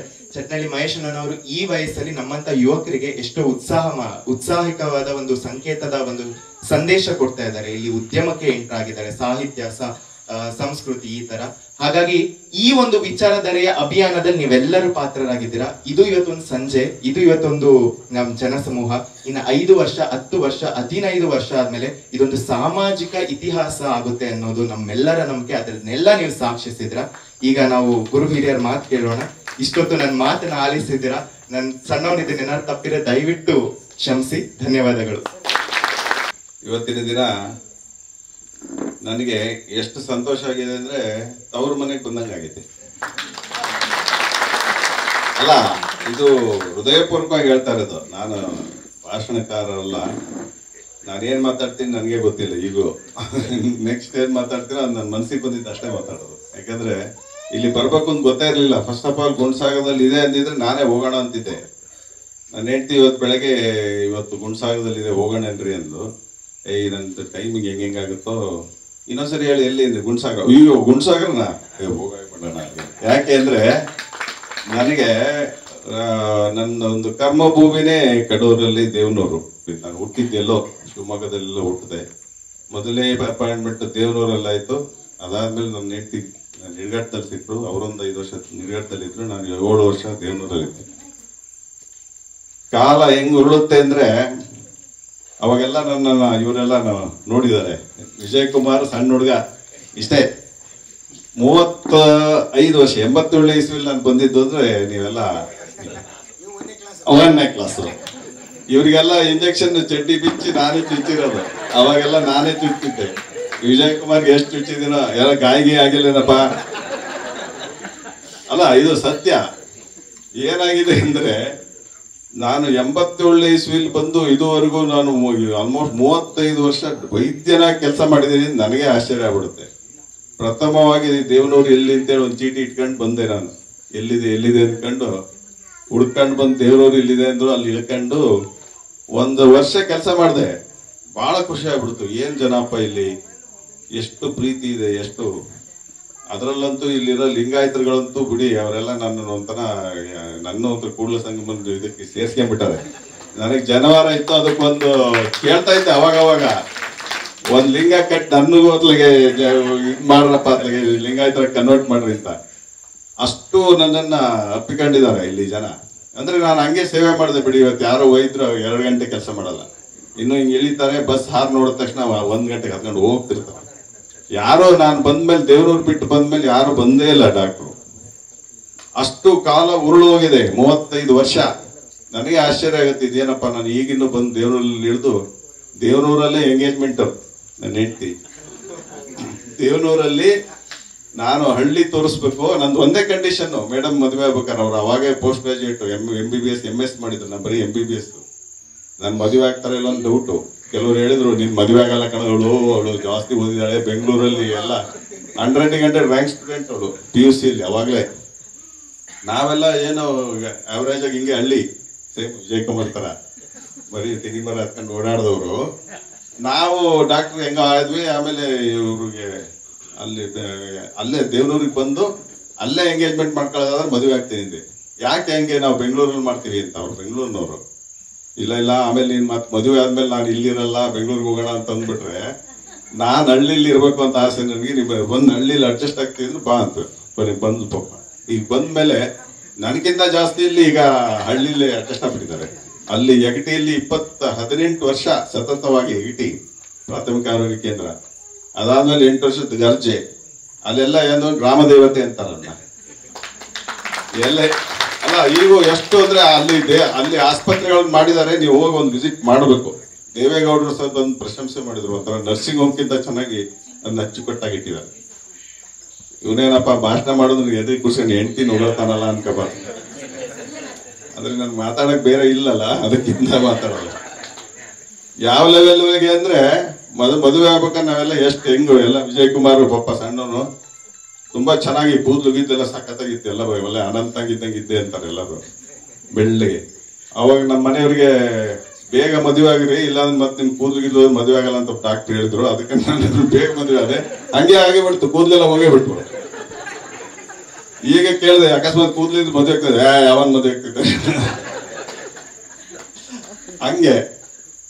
ನನಗೆ ಯಾವ ಲೆವೆಲ್ ನನ್ಗೆ ಪೇಷಂಟ್ ಸಂಬಂಧ ಇದೆ ಅಂದ್ರೆ ನನಗೆ ಸರಳತೆ ಅದು ಹೆಂಗ್ ಬಂದಿದೆ ಅಂದ್ರೆ, ನಾನು ಇಲ್ಲೆಲ್ಲ ಬಂದ್ ಹಿಡ್ಕೊಂಡು ಓಚಿಹಳ್ಳಿ ಕ್ರಾಸ್ ಅಲ್ಲಿ ನಾನು ನಮ್ಮ ಮನೆಯವರು ನಮ್ಮ ತಾಯಿ ಎಲ್ಲ ನಡ್ಕೊಂಡೇ ಓಡಾಡ್ತಿದ್ವಿ. ಓಚಿಹಳ್ಳಿ ಕ್ರಾಸ್ ನಿಡ್ಗಟ್ಟಕ್ಕೆ ಹೋಗ್ತಿದ್ವಲ್ಲ, ಅಲ್ಲಿ ಯಾವ್ದೋ ಟೆಂಪೋದಲ್ಲಿ ಇಳ್ಕೊಂಡು ನಡ್ಕೊಂಡೇ ಹೋಗ್ತಿದ್ವಿ. ಇವರು ಬೆಂಗಳೂರಲ್ಲೇ ಹುಟ್ಟು ಬೆಳೆದು ರ್ಯಾಂಕ್ ಸ್ಟೂಡೆಂಟ್ ಆದ್ರೂ ಪಾಪ ಲಾರಿ ಆಮೇಲೆ ಈ ಹಿಂದ್ಗಡೆ ಟೆಂಪೋದಲ್ಲಿ ಹಿಂಗ್ ಹಗ್ಗ ಇಟ್ಕೊಂಡು ಹೋಗೋದು. ಅವಾಗ ಅದ್ರ ಹಗ್ಗ ಇಟ್ಕೊಂಡು ಪಕ್ಕದ ಕುರಿ ಕೋಳಿ ಎಲ್ಲ ಇರೋದು, ಅದ್ರ ಜೊತೆಗೆ ಓಡಾಡಿದ್ವಿ. ಟೆಂಪೋದಲ್ಲಿ ಪಾಪ ಪಕ್ಕದಲ್ಲೇ ಕೊಡೋರು. ಯಾರು ನೋಡಿದವರು ಮತ್ತೆ ಡಾಕ್ಟ್ರಿಗೆ ಸೀಟ್ ಕೊಡ್ಬೇಕಾಗುತ್ತೆ ಅಂತ ಇದ್ಲ ತಿಳ್ಕೊಬಿಡೋರು. ನಾನು ಪರವಾಗಿಲ್ಲ ನಾನು ನಿಂತ್ಕೊಂತೀನಪ್ಪ, ನೀನೇನ್ ಸೀಟ್ ಕೊಡೋ ಬೇಡ, ಮಾತಾಡ್ಸೋ ಮರ ಹೇಳ್ತಿದ್ದೆ. ಈಗ ವೈದ್ಯರು ಹೆಂಗೆ ಅಂದ್ರೆ ಎಷ್ಟ್ ಬೇಕಾದ್ರೂ ಯೂಸ್ ಮಾಡ್ಕೊಂತಾರೆ. ಅದು ಏನು ಸುಮ್ಮನೆ ಗೌರವ ಕೊಟ್ಟಾಗ ಮಾಡ್ತಾರೆ ಅಷ್ಟೇ. ಟ್ರೀಟ್ಮೆಂಟ್ ತಗೊಳ್ಳೋವರೆಗೂ ಒಂಚೂರು ಸಾರ್ ನೀ ಎಂತವ್ರು ಸರ್, ನೀವು ದೇವ್ರಿದ್ದಂಗೆ ಬಡವರಾದವ್ರು ಎಲ್ಲ ಅಂತಾರೆ. ಆಮೇಲೆ ಇಲ್ಲ ಅಂದ್ರೆ ನಮ್ಮ ಊರ್ ಜನಕ್ಕೆ ಮಾತ್ರ ಅದು ಆ ಋಣ. ಅವ್ರು ಹೆಂಗೆ ಅಂದ್ರೆ ಅವ್ರಿಗೇನು ಕೊಡೋದ್ ಬೇಡ, ಅವ್ರ ಮುಖದಲ್ಲಿ ಅವನ್ನ ನೋಡಿದ ತಕ್ಷಣ ಸಂತೋಷ ಇದೆಯಲ್ಲ. ಮೊನ್ನೆ ಒಂದ್ಸರಿ ಯಾವ್ದೋ ಒಂದು ಭವ್ಯ ಅಂತ ಅವಳೊಬ್ಳು ಇದ್ರಲ್ಲಿ ದೇವನವ್ರ ಹತ್ರ ಕಾಮೇನಹಳ್ಳಿ, ಅವಳಿಗೆ ಒಂದು ಆಪರೇಷನ್ ಮಾಡಿದೆ ಇವಾಗ ಒಂದ್ 2 ವರ್ಷದ ಹಿಂದೆ. ಅದು ಹೊಟ್ಟೆ ಒಳಗೆ ಬ್ಲಡ್ ಎಲ್ಲ ಕ್ಲಾಟ್ ಆಗಿ 4-5 ಲೀಟರ್ ಬ್ಲಡ್ ತೆಗೆದು ಅವಳನ್ನು ಆಲ್ಮೋಸ್ಟ್ ಡೆಡ್ ಅವಳನ್ನು ಉಳಿಸಿದೆ. ಅವಳ ಮನೆ ಗೃಹಪ್ರವೇಶಕ್ಕೆ ಬರ್ಲೇಬೇಕು ಅಂತ ಕರೆದ್ಲು. 1-3 ವರ್ಷದಿಂದ ಹೋದ್ರೆ ಆ ಊರ್ ಜನ ಎಲ್ಲ ಒಳ್ಳೆ ನನ್ನ ಹಿಂದ್ ಮೆರವಣಿಗೆ ಗೃಹಪ್ರವೇಶ ಬಿಟ್ಟು ಅದ್ ನೋಡ್ಬಿಟ್ಟು ನನಗೆ ಅಪ್ಪ ನನ್ನ ಜೀವನ ಸಾರ್ಥಕ ಆಯ್ತು. 35 ವರ್ಷ ಮಾಡಿ ಸರ್ವಿಸ್ಗೆ ಜನ ಹಂಗೆ ಅಂತ. ದೇವನವ್ರಾಗ ಹೋಗಿ ಹೇಳಿದ್ರೆ ಜನ ಹೆಂಗ್ ಮುದ್ಕಂತಾರೆ ಅಂದ್ರೆ ಹಿಂಗ್ ನೋಡ್ತಿದ್ದಾಗ ಬಂದ್ಬಿಡ್ತಾರೆ. ಅದು ಒಂಥರ ಅದು ನನಗೆ ಏನೋ ಒಂದು ಮಾಡಿದ್ದಕ್ಕೆ ಒಂಥರ ಸಾರ್ಥಕತೆ ಅನಿಸ್ಬಿಡುತ್ತೆ. ನನಗೆ ಎಷ್ಟು ನೆನಪಿದೆ ಅಂದ್ರೆ, ನಾನು 35 ವರ್ಷದಿಂದ ನಿಡ್ಗಟ್ಟದಲ್ಲಿ ದೇವನೂರಲ್ಲಿ ಯಾವ ಹೆರಿಗೆ ಮಾಡಿದ್ನಲ್ಲ 20 ರೂಪಾಯಿ ಕೊಡೋದು. ಒಂದು ಬಾಳೆಹಣ್ಣು, ಇಷ್ಟು ಎಲೆ ಅಡಿಕೆ 10-20 ರೂಪಾಯಿ ಕೊಡೋರು. ಕೆಲವರೆಲ್ಲ 2 ರೂಪಾಯಿ ಇಂಜೆಕ್ಷನ್ ಕೊಡೋರು. ಅವರಿಗೆ ಡೆಲಿವರಿ ಆಗಿ ಅವ್ರ ಮಗಳು ದೊಡ್ಡವಳಾಗಿ ಅವಳಿಗೆ 2 ಸಿಜೇರಿಯನ್ ಮಾಡಿ ಅವಳಿಗೆ ಗರ್ಭಕೋಶ ಆಪರೇಷನ್ ಮಾಡಿ, ಅವ್ರ ತಾಯಿಗೂ ಗರ್ಭಕೋಶ ಆಪರೇಷನ್ ಬೇಕಾದಷ್ಟು ಇಲ್ಲೇ ಇರ್ತಾರೆ. ಮೋಸ್ಟ್ಲಿ ಗುಣಸಾಗಿರೋದ ಕೇಳ್ರಿ. ತಾಯಿಗೂ ಮಾಡಿರ್ತೀನಿ ಸಿಜೇರಿಯನ್, ಮಗಳಿಗೂ 2 ಸಿಜೇರಿಯನ್, ತಾಯಿಗೂ ಗರ್ಭಕೋಶ ಆಪರೇಷನ್, ಮಗಳಿಗೂ ಗರ್ಭಕೋಶ ಆಪರೇಷನ್. ಆ ಲೆವೆಲ್ಗೆ ನನಗೆ ರಿಲೇಷನ್ ಇದೆ. ಆಲ್ಮೋಸ್ಟ್ ಪ್ರತಿಯೊಂದು ಊರಲ್ಲಿ ಒಬ್ಬರ ಮನೆಯಲ್ಲಿ ಒಂದು ಆಪರೇಷನ್ ಮಾಡಿದ್ದೀನಿ. ಇನ್ನೂ ಎಷ್ಟು ನೆನಪಿದಾವೆ ಅಂದ್ರೆ, ನಾನು ಇಲ್ಲಿ ಕಪ್ಲಿಯಲ್ಲಿ ಯಾವ್ದೋ ತೋಟದಲ್ಲಿ ಮಾಲಿಂಗಪ್ಪ ತೋಟದಲ್ಲಿ ಮಾಡಿರೋ ಪೋಸ್ಟ್ ಮಾರ್ಟಮ್ ಕೆರೆ ನೆನಪಿದ್ಯಾ? ಕೆರೆ ಏರಿ ಮೇಲೆ ದೇವನೂರ್ ಕೆರೆ ಮೇಲೆ ಏರಿ ಮೇಲೆ ಯಾರ್ಯಾರು ಹುಡುಗಿ ಹೆಂಗ್ ಕಾಲ್ ಜಾರ್ ಬಿದ್ದು ಹೆಂಗೆ ಇದು ಪೋಸ್ಟ್ ಮಾರ್ಟಮ್ ಮಾಡಿದ್ವಿ ಎಲ್ಲಾನು ನನಗೆ ಒಂಥರ ಚಿತ್ರಣ ಹಂಗಂಗೆ ನೆನಪಿ ಬರ್ತಾ. ಆ ಕಡೆ ಹೋಗ್ಬಿಟ್ರೆ ಇಲ್ಲಿ ಹೋದ್ರೆ ಇದೇ ಮಾಡಿದ್ದೆ, ಇಲ್ಲಿ ಹೋದ್ರೆ ಇದೆ. ಅವ್ರದ್ದು ಒಂದು ಅವ್ರ ಫುಲ್ ಅವ್ರು ನೋಡಿದ ತಕ್ಷಣ ಎಲ್ಲ ನೆನಪುತ್ತೆ, ಹೆಸರು ಒಂದು ನೆನಪರಲ್ಲ. ಅಷ್ಟು ಒಂದು ಆತ್ಮೀಯತೆ. ನೀವು ನನಗೆ ಎಷ್ಟು ಪ್ರೀತಿ ಕೊಟ್ಟಿದ್ದೀರಾ ಅಂದ್ರೆ, ನಾನು ಅಷ್ಟು ದುಡ್ಡು ಈ ಬೇರೆ ಡಾಕ್ಟರ್ಗಳು ದುಡ್ದಂಗೆ ದುಡ್ಡು ಕೋಟ್ಯಾಂತರ ರೂಪಾಯಿ ನರ್ಸಿಂಗ್ ಹೋಮ್ ಎಲ್ಲ ಕಟ್ಟಲಿಲ್ಲ. ಯಾಕಂದ್ರೆ ಆಪರೇಷನ್ ಮಾಡಿದಾಗ ಗೌರ್ಮೆಂಟ್ ಹಾಸ್ಪಿಟಲ್ 500,000 ಕೊಟ್ಟರು ಇಲ್ಲದಿಲ್ಲ. ಸಿಜೇರಿಯನ್ನು ಈಗ ಇಷ್ಟೇ ಬುಕ್ ಇಟ್ಕೊಂಡ್ ಬರ್ತಾರೆ, ಸರ್ ನೀವೇ ಮಾಡಿದ ಆಪರೇಷನ್ ಹಿಂಗ್ ನೋಡಿದ್ವಿ ಎಷ್ಟು ಕೊಟ್ಟಿದ್ದೆ ಮಾವಾಗ ಅಂದ್ರೆ ಸರ್ 500 ಏನೋ ಕೊಟ್ಟಿದ್ದೆ, 1,000 ಕೊಟ್ಟಿದ್ದೆ ಅಂತಾರೆ. ಅದು ನಿಜಾನೇ. ಆಮೇಲೆ ಮಾರುತಿ ಹಾಸ್ಪಿಟಲ್ 15 ವರ್ಷ ಮಾಡಿದ್ವಿ, 10,000 ಒಂದು 40,000 ಆಪರೇಷನ್ ಮಾಡಿದೀವಿ. ಒಂದೇ ದಿನಕ್ಕೆ 24 ಸಿಜೇರಿಯನ್ನು 2,000 3,000 ಕೊಟ್ಟಿದ್ದಾರೆ. ಅದರಲ್ಲೇ ಆಪರೇಷನ್. ಅವಾಗೆಲ್ಲ 30,000 40,000 ಇದ್ವು ಎಲ್ಲ ಕಡೆಗೂ. ಅಷ್ಟರಲ್ಲೇ ನಾವು ತೃಪ್ತಿ. ಆದ್ರೆ ಜನರ ಹಾರೈಕೆನೆ ನಾನು ದುಡ್ದಿರೋದು. ದುಡ್ದಿಲ್ಲ ಅಂತಲ್ಲ, ಸಾಕು ಎಷ್ಟು ಬೇಕೋ ಅಷ್ಟು ದುಡ್ದಿದ್ದೀವಿ. ಇನ್ನು ನಮ್ಮ ಮಾರುತಿ ಹಾಸ್ಪಿಟಲ್ ಅಂತಿತ್ತು, ಅಲ್ಲಿ 2 ಬಾಗಿಲಿತ್ತು. ಎಲ್ಲ ಬೆಂಗಳೂರಿಂದ ಎಲ್ಲ ಬಂದು ಈ ಕಡೆಯಿಂದ ಡೆಲಿವರಿ ಮಾಡಿಸ್ಕೊಂಡು ಬೆಳಗ್ಗೆ ನಾನು 4 ಗಂಟೆ ಡೆಲಿವರಿ ಮನೆಗೆ ಹೋಗಿ ಮಲ್ಕೊಂಡು 9 ಗಂಟೆಗೆ ರೌಂಡ್ಸ್ ಬರೋದ್ರಾಗೆ ಎಲ್ಲ ಮಾಡೋದ್ರೆ ಇಲ್ಲ ಈ ಕಡೆ ಬಾಗಿಲಿಂದ ಇಳಿದು ಹೋಗ್ಬಿಟ್ಟಿದ್ರು. ನಮ್ಮ ಹಳೆ ಮಾರುತಿ ಹಾಸ್ಪಿಟಲ್ 2 ಬಾಗಿಲು, ಹಂಗೆ ಈ ಕಡೆಯಿಂದ ಆ ಕಡೆಯಿಂದ ಹೋಗ್ಬಿಡೋರು. ಆ ಲೆವೆಲ್ಗೆ ನಾವು ಜನರನ್ನ ಅಂದ್ರೆ ಬಡವರ ಡಾಕ್ಟರ್ ಅಂತೇಳಿ ನಾವ್ ಏನ್ ಹೆಸರು ತಗೊಂಡಿದ್ವಲ್ಲ, ಅದೇ ನಮ್ಮನ್ನ ಇವತ್ತವರೆಗೂ ಆರೋಗ್ಯ ಐಶ್ವರ್ಯ ಎಲ್ಲ ಕೊಟ್ಟು ನಮ್ಮನ್ನು ಸಂತೋಷವಾಗಿ ದೇವರು ಇಟ್ಟಿದ್ದಾನೆ ಅಂತ ನಾನ್ ಭಾವಿಸ್ತೀನಿ. ನಿಮ್ಮೆಲ್ಲರ ಪ್ರೀತಿ ನನ್ಗೆ ನನ್ನ ಮೇಲೆ ಹೀಗೆ ಇರ್ಲಿ. ನಾನು ನಿಮ್ಮ ಮೇಲೆ ದೇವನವ್ರು ಬಂದ್ರೆ ಒಂದಂತೂ ನಾನು ಅವ್ರ ಹತ್ರ ದುಡ್ಡು ಇರ್ಲಿ ಬಿಡ್ಲಿ, ಅವರ ಅಪ್ಪ ಅಮ್ಮ ಜೊತೆಗೆ ಇರ್ಲಿ ಬಿಡ್ಲಿ, ಅವ್ರ ಜೊತೆಗೆ ಅವರ ಯಾರು ಸಂಬಂಧಿಕರು ಇಲ್ಲದೇ ಇದ್ರು ಅವ್ನು ಸಾಯ್ತಾ ಇದ್ರು ಟ್ರೀಟ್ಮೆಂಟ್ ಕೊಡ್ತೀನಿ. ಯಾಕೆಂದ್ರೆ ನನ್ಗೆ ಚೆನ್ನಾಗಿ ಗೊತ್ತು ಆ ಪೇಷಂಟ್ಗೆ ಏನಾದ್ರು ಸತ್ತೋದ್ರು ನಮ್ ಡಾಕ್ಟ್ರು ಅಂತ ನನ್ಗೇನೋ ಮಾಡಲ್ಲ ಅನ್ನೋ ಒಂದು ಧೈರ್ಯಕ್ಕೆ ಯಾವರು ಅಂತ ಕೇಳ್ತೀನಿ. ದೇವನೂರು ಸುತ್ತಮುತ್ತಲು ಈಗ 50 ಹಳ್ಳಿ ಬಾಯಲ್ಲೇ ಇದಾವೆ. ಗುಡ್ಸಾಗರ, ಕಬ್ಲಿ, ಹನುಮಂತಪುರ ಯಾರು ಹೇಳಿದ್ರು ತಕ್ಷಣನೇ ಅಡ್ಮಿಟ್ ಮಾಡ್ಕೊಂಡು ಸರ್ ಬಹಳ ಸೀರಿಯಸ್ ಇದಾರೆ ಸರ್, ಬೇಡ ಬಿಡಮ್ಮ ಏನಿಲ್ಲ, ಅವ್ನಿಗೆ ಯಾರು ಗುಂಡ್ಸಾಗಿರ್ತಾನೆ ವಿಜಯಕುಮಾರ್ ಬರ್ತಾನೆ ಬಿಡು, ಅವ್ನು ಬರ್ತಾನೆ ಏನಾರು ಆಗ್ಲಿ ನಾನು ನೋಡ್ಕೊಂತೀನಿ ಅಂತ. ಅಷ್ಟು ನನ್ಗೆ ನಿಮ್ ಮೇಲೆ ನಂಬಿಕೆ ಇದೆ, ನಿಮಗೂ ಅಷ್ಟೇ ನಮ್ಮ ಮೇಲೆ ನಂಬಿಕೆ ಇದೆ. ಇದೇ ಬಾಂಧವ್ಯ ಚಿರಕಾಲ ಇರಲಿ ಅಂತ ನಂಗೆ ಮಾತನಾಡೋಕೆ ಅವಕಾಶ ಕೊಡ್ತಾರೆ ಎಲ್ಲರಿಗೂ. SLC ವರೆಗೂ ಓದಿದಾಗ ನನಗೆ ಒಬ್ಬರು ಟೀಚರ್, ಸೈನ್ಸ್ ಟೀಚರ್ ಇದ್ರು. ನಾನು ಭಾರಿ ಓಡಾಳಾಗಿದ್ದೆ, ಬರೀ ಗಲಾಟೆ ಮಾಡೋದು, ಮೇಸ್ಟ್ರಿಗೆ ಹೊಡೆಯಕ್ಕೆ ಹೋಗೋದು, ಸ್ಟ್ರೈಕ್ ಮಾಡೋದು, ಆ ಥರದ ವ್ಯಕ್ತಿ ನಮ್ಮೂರಲ್ಲಿ. ಅವಾಗ ಆ ಡಾಕ್ಟರ್ ಒಬ್ರು ಟೀಚರ್ ಮಾತ್ರ, ಸೈನ್ಸ್ ಟೀಚರ್ ಹೊಸ್ತಾಗಿ ಬಂದ್ರು, ಭಾರಿ ಇಂಟೆಲಿಜೆಂಟ್ ಇದ್ರು. ಅವ್ರು ನನ್ನ ಕರೆದ್ಬಿಟ್ಟು ಜ್ಯೋತಿಲಿಂಗಪ್ಪ ಅಂತ, ಉಮೇಶ ನೀನು ತುಂಬಾ ಇಂಟೆಲಿಜೆಂಟ್ ಇದೆಯಾ, ಓದಿದ್ರೆ ಏನೋ ಆಗ್ತೀಯಾ, ನೀನ್ ಇರೋ ಈ 100 ಜನ ಹುಡುಗರಲ್ಲಿ ಯಾರು ಓದಲ್ಲ, ನೀನಾರು ಓದಪ್ಪ ಅಂತ ಕರ್ಕೊಂಡು ತೊಡೆ ಮೇಲೆ ಕೂರ್ಸ್ಕೊಂಡು ಹೇಳಿ SLC ಓದಿಸಿ ಅಲ್ಲಿಂದ ನಿನ್ಗೆ ಹೋಗುವಂತ ನಮ್ಮ ತಂದೆಗೆ ಹೇಳಿ ಹುಬ್ಳಿ ಕಳಿಸಿದ್ರು. ಅವರಿಂದ ಇವತ್ತು ನಾನು ಡಾಕ್ಟರ್ ಆಗಿದ್ದು. ಅವ್ರು ಇನ್ನೂ ಇದ್ದಾರೆ 84 ವರ್ಷ. ಮೊನ್ನೆ ಅವ್ರನ್ನ ಹೋಗಿ ಸನ್ಮಾನ ಮಾಡಿದ್ವಿ. ಅವರು ಸಾಹಿತಿಗಳು, ಅವರೊಂದು ಪುಸ್ತಕ ಕೊಟ್ಟಿದ್ದಾರೆ, ಅದನ್ನ ಇವತ್ತು ನಮ್ಮ ಸಾಹಿತಿಗಳೆಲ್ಲ ಇದ್ದಾರೆ, ಅವರಿಗೆ ಕೊಡೋಣ ಅಂತ ನಾನು ಇವತ್ತು ತಂದಿದ್ದೀನಿ. 2 ನಿಮಿಷ ಅವಕಾಶ.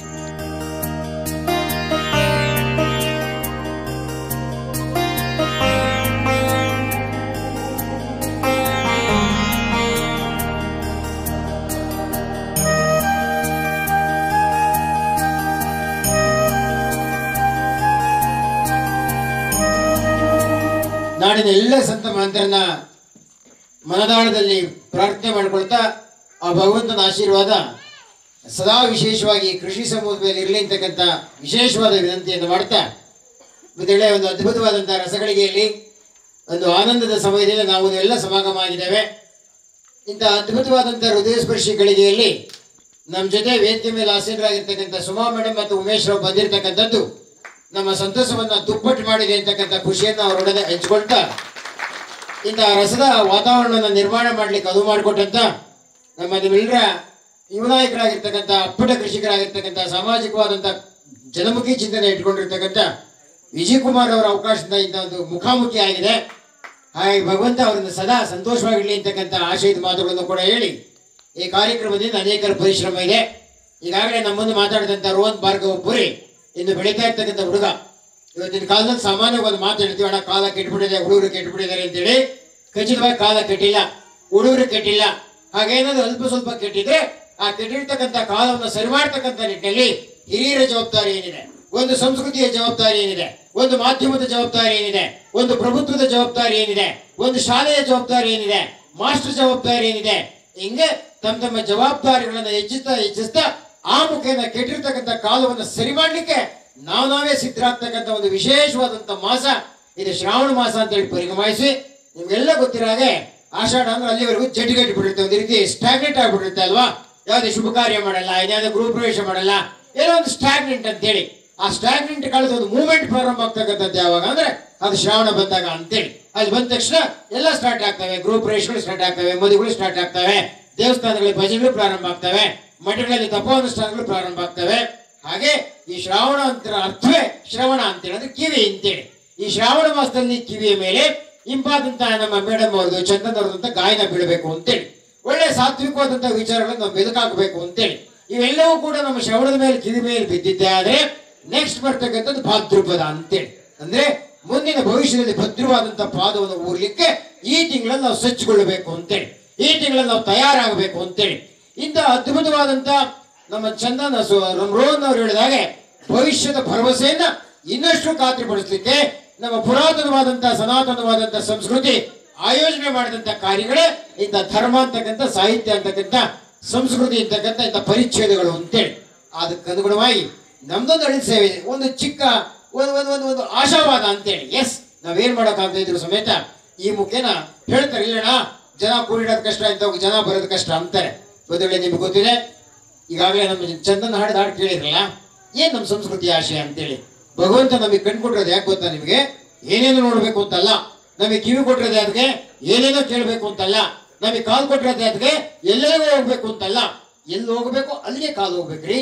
ಏನ್ ಕೇಳಬೇಕು ಅದನ್ನೇ ಕಿವಿ ಕೇಳಬೇಕು, ಏನ್ ನೋಡ್ಬೇಕು ಅದನ್ನೇ ಕಣ್ಣು ನೋಡ್ಬೇಕು ಅಂತಕ್ಕಂಥ ಬಹುದೊಡ್ಡ ತತ್ವವನ್ನ 900 ವರ್ಷಗಳಿಂದ ಸಾರಿದ್ದಿದೆಯಲ್ಲ, ಅದು ಬಸವಾದಿ ಪ್ರಮತರ ವಿಶೇಷ ಅಂತೇಳಿ. ಅವ್ರ ಹಾಡು ಕೇಳಿದ್ರಲ್ಲ, ಏನ್ ಹೇಳ್ತಾರೆ? ಅದಲಿತ್ತ ಹೋಗದಂತೆ ನನ್ನ ಹೆಳವನ್ನ ಮಾಡಿ ತಂದೆ, ಸುತ್ತಿ ಸುಳಿದು ನೋಡದಂತೆ ನನ್ನ ಅಂಧಕನ ಮಾಡಿ ತಂದೆ, ಮತ್ತೊಂದು ಕೇಳದಂತೆ ನನ್ನ ಕಿವುಡನ್ನು ಮಾಡಿ ತಂದೆ ಅಂತಾರೆ. ಏನಾದ್ರೂ ಆಶಯ? ನಾನು ಕೇಳೋದಾದ್ರೆ ಒಳ್ಳೇದ್ ಮಾತ್ರ ಕೇಳ್ತೀನಿ, ನೋಡೋದಾದ್ರೆ ಒಳ್ಳೇದ್ ಮಾತ್ರ ನೋಡ್ತೀನಿ, ಒಳ್ಳೆ ಕಡೆನೇ ಹೋಗ್ತಿರ್ತಕ್ಕಂಥ ಬಸವಣ್ಣರ ಆಶಯದ ಪ್ರಕಾರ ನಮ್ಮೆಲ್ಲ ಕುಣಿಸಾಗರದ ಸುತ್ತಮುತ್ತಲ ಬಂಧುಗಳು ನಿಮ್ ಕಾಲಿಲ್ಲಿ ಬಂದಿದ್ದಾವೆ, ನಿಮ್ ಹೃದಯ ಇಲ್ಲಿ ಬಂದಿದೆ, ಕಿವಿ ಇಲ್ಲಿ ಬಂದಿದೆ, ಕಣ್ಣಿಲ್ಲಿ ಬಂದಿದೆ ಅಂದ್ರೆ ನಮ್ಮ ಶ್ರಾವಣ ಮಾಸ ತುಂಬಾ ಯಶಸ್ವಿಯಾಗಿದೆ ಅಂತಕ್ಕಂಥ ಸಾಂಕೇತಿಕವಾದಂತ ಒಂದು ಆಶಯವನ್ನು ಕೂಡ ಈ ಸಂದರ್ಭದಲ್ಲಿ ವ್ಯಕ್ತಪಡಿಸ್ತಾ ನನ್ನ ಪಾರ್ಟ್ ಕೆಲಸವನ್ನ ನಮ್ಮ ಡಾಕ್ಟರ್ ಉಮೇಶ್ ಅವರು ತುಂಬಾ ಕಡಿಮೆ ಮಾಡಿದ್ರು ಅಂತೇಳಿ. ಪ್ರಾಸ್ತಾವಿಕವಾಗಿ ಅವರು ಮಾತಾಡ್ತಾ ಇರ್ತಕ್ಕಂಥ ಸಂದರ್ಭದಲ್ಲಿ ಸೊಗಸಾದಂತಹ ಒಂದೆಲ್ಲ ಅನುಭವಗಳನ್ನು ಮೆಲುಕಾಕಿದ್ರು ಅಂತೇಳಿ. ನೋಡಿ, ಈ ಶ್ರಾವಣ ಮಾಸದಲ್ಲಿ ಏನ್ ಮಾಡ್ತೀನಿ ಅಂತೇಳಿ ಯಾರಾದ್ರೂ ಕೇಳಿದ್ರೆ ಪ್ರಾಯಶಃ ಉಮೇಶ್ ರಾವ್ ಡಾಕ್ಟರ್ ಮಾತನಾಡಿದ ಮೇಲೆ ಅನ್ಸಿರ್ಬೋದು ನಿಮಗೆ, ಈ ನಾವೆಲ್ಲ ನೆನಪುಗಳನ್ನು ಮೆಲುಕಾಗ್ತಾ ಮೆಲುಕಾಗ್ತಾ ಮೆಲುಕಾಗ್ತಾ ಆ ಮುಖೇನ ಸ್ಪಷ್ಟವಾಗಿ ದಾರಿಯಲ್ಲಿ ಸಾಕ್ತಕ್ಕಂಥದ್ದು ಇದೆಯಲ್ಲ, ಅದು ನಿಜವಾದಂತ ಮನುಷ್ಯತ್ವದ ಲಕ್ಷಣ ಅಂತೇಳಿ. ನಿಮ್ಗೊಂದು ಸಣ್ಣ ಉದಾಹರಣೆ ಕೊಡ್ತೇನೆ, ಕೃಷಿ ಬದುಕಿನಲ್ಲಿ ಎಲ್ಲ ಗೊತ್ತಿರ್ತಕ್ಕಂಥ ಸತ್ಯ ಅಂತೇಳಿ. ಯಾವ್ದದು? ಈಗ ನೋಡಿ, ನಿಮ್ಮ ಮನೇಲಿ ಒಂದು ಹಸು ಹುಷಾರಿಲ್ಲ ಅಂದ್ರೆ, ಏತ್ ಹುಷಾರಿಲ್ಲ ಅಂದ್ರೆ, ನಾವ್ ಇರ್ತಕ್ಕಂಥ ಯಜಮಾನ್ರು ಇದ್ದಾರೆ ಏನಂತಾರೆ? ನಮ್ಮಪ್ಪ ಹೇಳ್ತಿದ್ದಲ್ವಾ, ಏ ಮಗ ಈಗ ಎತ್ತೊಂದು 2 ದಿವಸದ ಮುಂಕಾಯ್ತು, ಈ ಹುಲ್ಲಾಗಿ ಬಂದಿನಿ, ಒಂಚೂರು ನೋಡ್ಕೊಂಬ ಅಂದ್ರೆ ನಾವ್ ನೋಡ್ಕೊಂಬರ್ತಿದ್ದು. ಕಣಪ್ಪ ನೋಡ್ಕೊಂಬಂದೆ, ಏನ್ ಮಾಡ್ತಿತ್ತು ಅಂದ್ರೆ ಮೆಲುಕಾಗ್ತಿತ್ತು ಕಣಪ್ಪ ಅಂತೇಳಿ ಅಲ್ವಾ. ಅವಾಗ ನಮ್ಮಪ್ಪಕ್ಕಾದ್ರೆ ಎಸ್, ಅದು ಬೆಳಿಗ್ಗೆ ತಿಂದಿರೋ ಮೇವನ್ನ ಮಧ್ಯಾಹ್ನ ವಾಪಸ್ ಬಾಯಿಗೆ ತಂದು ಮೆಲುಕಾಗ್ತಾ ಇದೆ ಅಂದ್ರೆ ಆ ದನ ಚೆನ್ನಾಗಿದೆ ಅಂತೇಳಿ, ಅದು ಆರೋಗ್ಯವಾಗಿದೆ ಅಂತೇಳಿ, ಹೌದಲ್ವಾ? ಈಗ ನಾವು ನೀವು ಯೋಚನೆ ಮಾಡೋಣ, ಆ ದನ ಬೆಳಿಗ್ಗೆ ತಿಂದಿರೋ ಮೇವನ್ನ ಮಧ್ಯಾಹ್ನ ಬಾಯಿಗೆ ತಂದು ಮೆಲುಕಾಗ್ತಾ ಇದ್ರೆ ನನ್ನ ಆರೋಗ್ಯ. ನಾವು ಬೆಳಿಗ್ಗೆ ತಿಂದಿರೋ ಉಪ್ಪಿಟ್ಟಿಂದ ಮಧ್ಯಾಹ್ನ ಬಾಯಿಗೆ ತಂದು ಮೆಲುಕಾಗ್ತಾ ಇದೀವಿ ಅಂದ್ರೆ ನನ್ನ ಮನೆ ಹೊಟ್ಟೆ ಕೆಟ್ಟಿದೆ, ಏನೋ ಪ್ರಾಬ್ಲಮ್ ಆಗಿದೆ, ಡಾಕ್ಟರ್ ತಕ ಹೋಗ್ಬೇಕಲ್ವಾ? ಭಗವಂತ ಎಷ್ಟು ಅದ್ಭುತವಾದಂತ ಒಂದು ಸತ್ವ, ಭಗವಂತದ ಕ್ರಿಯೇಷನ್ ಅಂದ್ರೆ ನೋಡಿ, ಆ ದನಗಳಿಗೆ ಏನ್ ಮಾಡದ ಅಂದ್ರೆ ನೀನು ಆಹಾರ ಮೆಲುಕಾಕು, ನಿನ್ನ ಆರೋಗ್ಯ ಅಂದ. ಆದ್ರೆ ನೀನು ದನ ಅಲ್ಲ, ಹಾಗಾಗಿ ನೀನು ಆಹಾರ ಮೆಲುಕಾಕ್ಬಾರದು, ವಿಚಾರ ಮೆಲುಕಾಕ್ಬೇಕು ಅಂದ್ರು. ಒಪ್ಕೊಂತೀರಾ?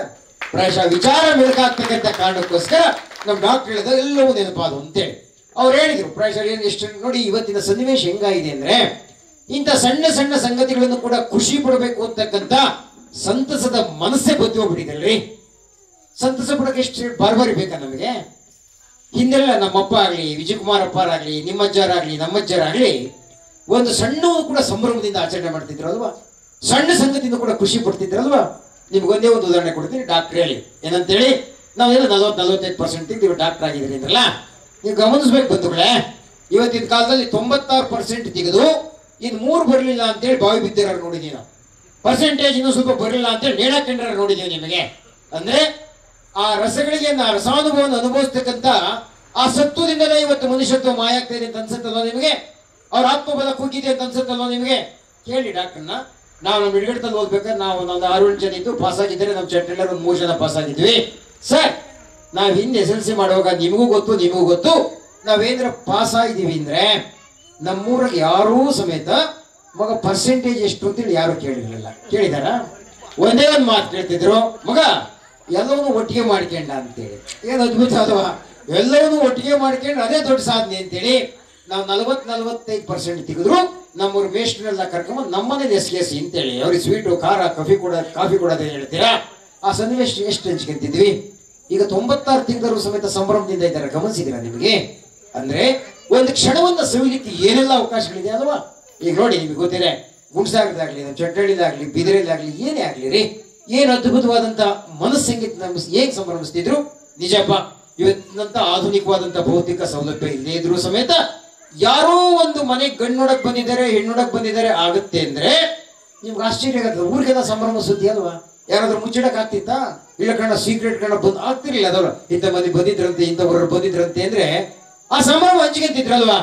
ನಿಮ್ಗೆ ಆಶ್ಚರ್ಯ ಆಗುತ್ತೆ ಬಂಧುಗಳೇ. ಇವತ್ತು ಹೆಂಗಾಗಿದೆ ಅಂದ್ರೆ ಪಕ್ಕದ ಮನೇಲೆ ಮದುವೆ ಇರುತ್ತೆ ಬೆಂಗಳೂರಲ್ಲಿ, ಇವ್ನಿಗೆ ಗೊತ್ತಿರಲ್ಲ ಅಂತೇಳಿ. ಹೌದಾ, ಅವ್ನು ಸಮಯ ನಿನ್ನೆ ಮದುವೆ ಆಯ್ತು ಅಂದ್ರೆ ಇವನಿಗೆ ಗೊತ್ತಿರಲ್ಲ. ಅದು ಕ್ರಾಶ್ ಅಂತ ಟ್ರೆಂಡ್ ಇದೆಯಲ್ಲ, ಹಳ್ಳಿಗಳಿಗೂ ಬಂದ್ಬಿಟ್ಟಿದೆ ಅಂತೇಳಿ. ನಮ್ಗೆ ಗೊತ್ತಿಲ್ಲ ಕಾರಣ ಅದೇ ನಾವು ಮೊನ್ನೆ ಫಿಕ್ಸ್ ಆಯ್ತಂತೆ, ಈಗ ಒಂದು ವಾರದಾಗ ಆಗೇ ಬಿಡ್ತಂತೆ ಹೇಳೇ ಬಿಡ್ತೀವಲ್ವಾ? ಹಾಗಂಗಲ್ಲ ಅಲ್ವಾ? ಅಲ್ಲಿ ಏನ್ ಸಂಭ್ರಮ ರೀ. ಒಂದು ಮನೆಗೆ ಯಾವ್ದಾದ್ರು ಹೊರ ನೋಡಕ್ ಬಂದಿದ್ದಾರೆ ಅಂದ್ರೆ ಆ ಮನೆಲ್ಲ ತಾಯಿ ಇರೋದ್ ಬೇಕಿರ್ಲಿಲ್ಲ. ಅಲ್ಲಿ ಹೆಂಗಿತ್ತು ತಾಯ್ತನದ ಸುಖ ಅಂದ್ರೆ ಅವ್ಳು ಹೇಳ್ತಿರು, ಕಳೆ ಕೆಳಕ್ ಹೋಗಿದ್ದಾಳೆ, ಓದಕ್ ಹೋಗಿದ್ದಾಳೆ ನಮ್ಮವ್ವ ಅಂದ್ರೆ ಪಕ್ಕದ ಮನೆ ತಾಯಿ ಏನ್ ಮಾಡ್ತಿದ್ಲು ಗೊತ್ತಾ? ಏನೇನ್ ಆಗ್ತಿದ್ರಿ ನಿಮಗೆ? ನಮ್ಗೆಲ್ಲ ಗೊತ್ತಿರೋ ಸತ್ಯಗಳು ಹೌದಲ್ವ? ಇನ್ನು ನೆನಪು ಮಾಡ್ಕೊಳ್ಳಿ. ನಮ್ಮ ಮನೆಗೆ ಯಾರು ಗಂಡು ನೋಡಕ್ ಬರ್ತಾರೆ ಅಂದ್ರೆ ಯಾರೋ ಕುಮಾರಣ್ಣ ಬಂದಿದ್ದ 4 ಚೇರ್ ಬಂದ್ಬಿಡ್ತಿದ್ರು ನಮ್ಮ ಮನೆಗೆ. ನಮ್ಮೂರು ಪಟೇಲ್ರು ಬಂದಿದ್ದ ಒಂದು ಬೆಡ್ಶೀಟ್ ತರ್ತಿದ್ರು ನಮ್ಮ ಮನೆಗೆ. ಹಿಂದ್ಗಡೆ ಬಾಗ್ಲಿಂದ ಆ ಹೆಂಗ್ಸ್ ಬಂದು ಮಗ ಪಾತ್ರೆ ಅಂತ ಒಂದು ಸ್ಟೀಲ್ ತೆಗೆದು ತಂದು ಕೊಡ್ತಿದ್ಲು. ಇನ್ಯಾವುದೋ ಒಂದು ಸೌಟ್ ತಂದು ಇಡ್ತಿದ್ಲು. ಏನು ಯೋಚನೆ ಮಾಡ್ಬೇಡ, ನೀವು ಹೋಗಿಲ್ಲ ಅಂದ್ರೂ ಕೂಡ ಅವಳೇ ಅವ್ರ ಮನೆ ಸಕ್ಕರೆ ತಂದು ಏನು ಕೀರ್ ಮಾಡಿ ಊಟ ಮಾಡಿ ಎಲ್ಲ ಕಳಿಸಿ ರಾತ್ರಿ ಎಲ್ಲ ಊರ್ ಸುದ್ದಿ ಬಂದಿದ್ರು ನೋಡ್ಕೊಂಡು ಹೋದ್ರು ಅಂದ್ರೆ ಆಗುತ್ತೆ ನಮ್ಮ ಹುಡುಗಿ ಲಗ್ನ ಅಂತೇಳಿ ಊರೆಲ್ಲ ಸಂಭ್ರಮ ಪಡ್ತಿದ್ರಲ್ವಾ? ಹೌದಾನೆ? ನಿಮಗೆ ಇದೆಯಾ ಆ ರೀತಿ ಸಂಭ್ರಮದ ವಾತಾವರಣ? ಎಷ್ಟು ವಿಚಿತ್ರ ಅಂದ್ರೆ ನಾನು ಆಗಾಗ ಆ ಜೋಕ್ ಹೇಳ್ತಿರ್ತೀನಿ ನಿಮ್ಗೆ. ಹೆಂಗಾಗ್ಬಿಟ್ಟಿದೆ ಅಂದ್ರೆ ಬೆಂಗಳೂರು ಅಂತ ಫ್ಲಾಟ್ಗಳೆಲ್ಲ ಹೆಂಗಾಗಿದೆ ಅಂದ್ರೆ ಪ್ರಾಯಶಃ ಮನೆಗಳು ಫ್ಲಾಟ್ಗಳು ನಮ್ಮ ಮಧ್ಯಗಳಿದೆಯಲ್ಲ, ಏನ್ ಗೋಡೆಗಳು ಹಾಕೊಂಡ್ಬಿಟ್ಟಿದೀವಲ್ಲ, ಆ ಗೋಡೆ ನಿರ್ಮಾಣ ಆಗಿ ಮನುಷ್ಯತ್ವದ ಸಂಬಂಧವನ್ನೇ ಒಂದು ರೀತಿ ದೂರ ಮಾಡಿರ್ತಕ್ಕಂಥ ಸಂದರ್ಭದಲ್ಲಿ ಆ ಗೋಡೆಗಳನ್ನ ಕುಟ್ಟಿ ಪುಡಿ ಮಾಡಿ ಆ ಜಾಗದಲ್ಲಿ ನಾವು ಸೇತುವೆ ಕಟ್ಟಬೇಕು ಅಂತೇಳಿ ಎಲ್ಲ ವ್ಯಕ್ತಿಗಳು ಕೂಡ ಆ ಬಾಂಧವ್ಯ ಹೆಚ್ಚಾಗಬೇಕು ಅನ್ನೋ ಕಾರಣಕ್ಕೋಸ್ಕರ ಈ ಕಾರ್ಯಕ್ರಮನ ಆಯೋಜನೆ ಮಾಡಿದ್ವಿ. ಹೆಂಗಿದೆ ಮದುವೆ ಅಂದ್ರೆ ನೋಡಿ, 2nd ಫ್ಲೋರ್ ಅಲ್ಲಿ ಮಗಳಿರ್ತಾಳೆ, 3rd ಫ್ಲೋರ್ ಅಲ್ಲಿ ಅಪ್ಪ ಇರ್ತಾನೆ. ನಾವು ಬೇರೆ ಬೇರೆ ಇರ್ತಾರೆ, ಅವನು ಉದ್ಯೋಗ ಮಾಡಿರ್ತಾನೆ, ಇವನು ಉದ್ಯೋಗ ಮಾಡ್ತಿರ್ತಾನೆ. ಹೆಂಗಿದೆ ಗೊತ್ತಾ ಕಾಲ ನಿಮಗೆ?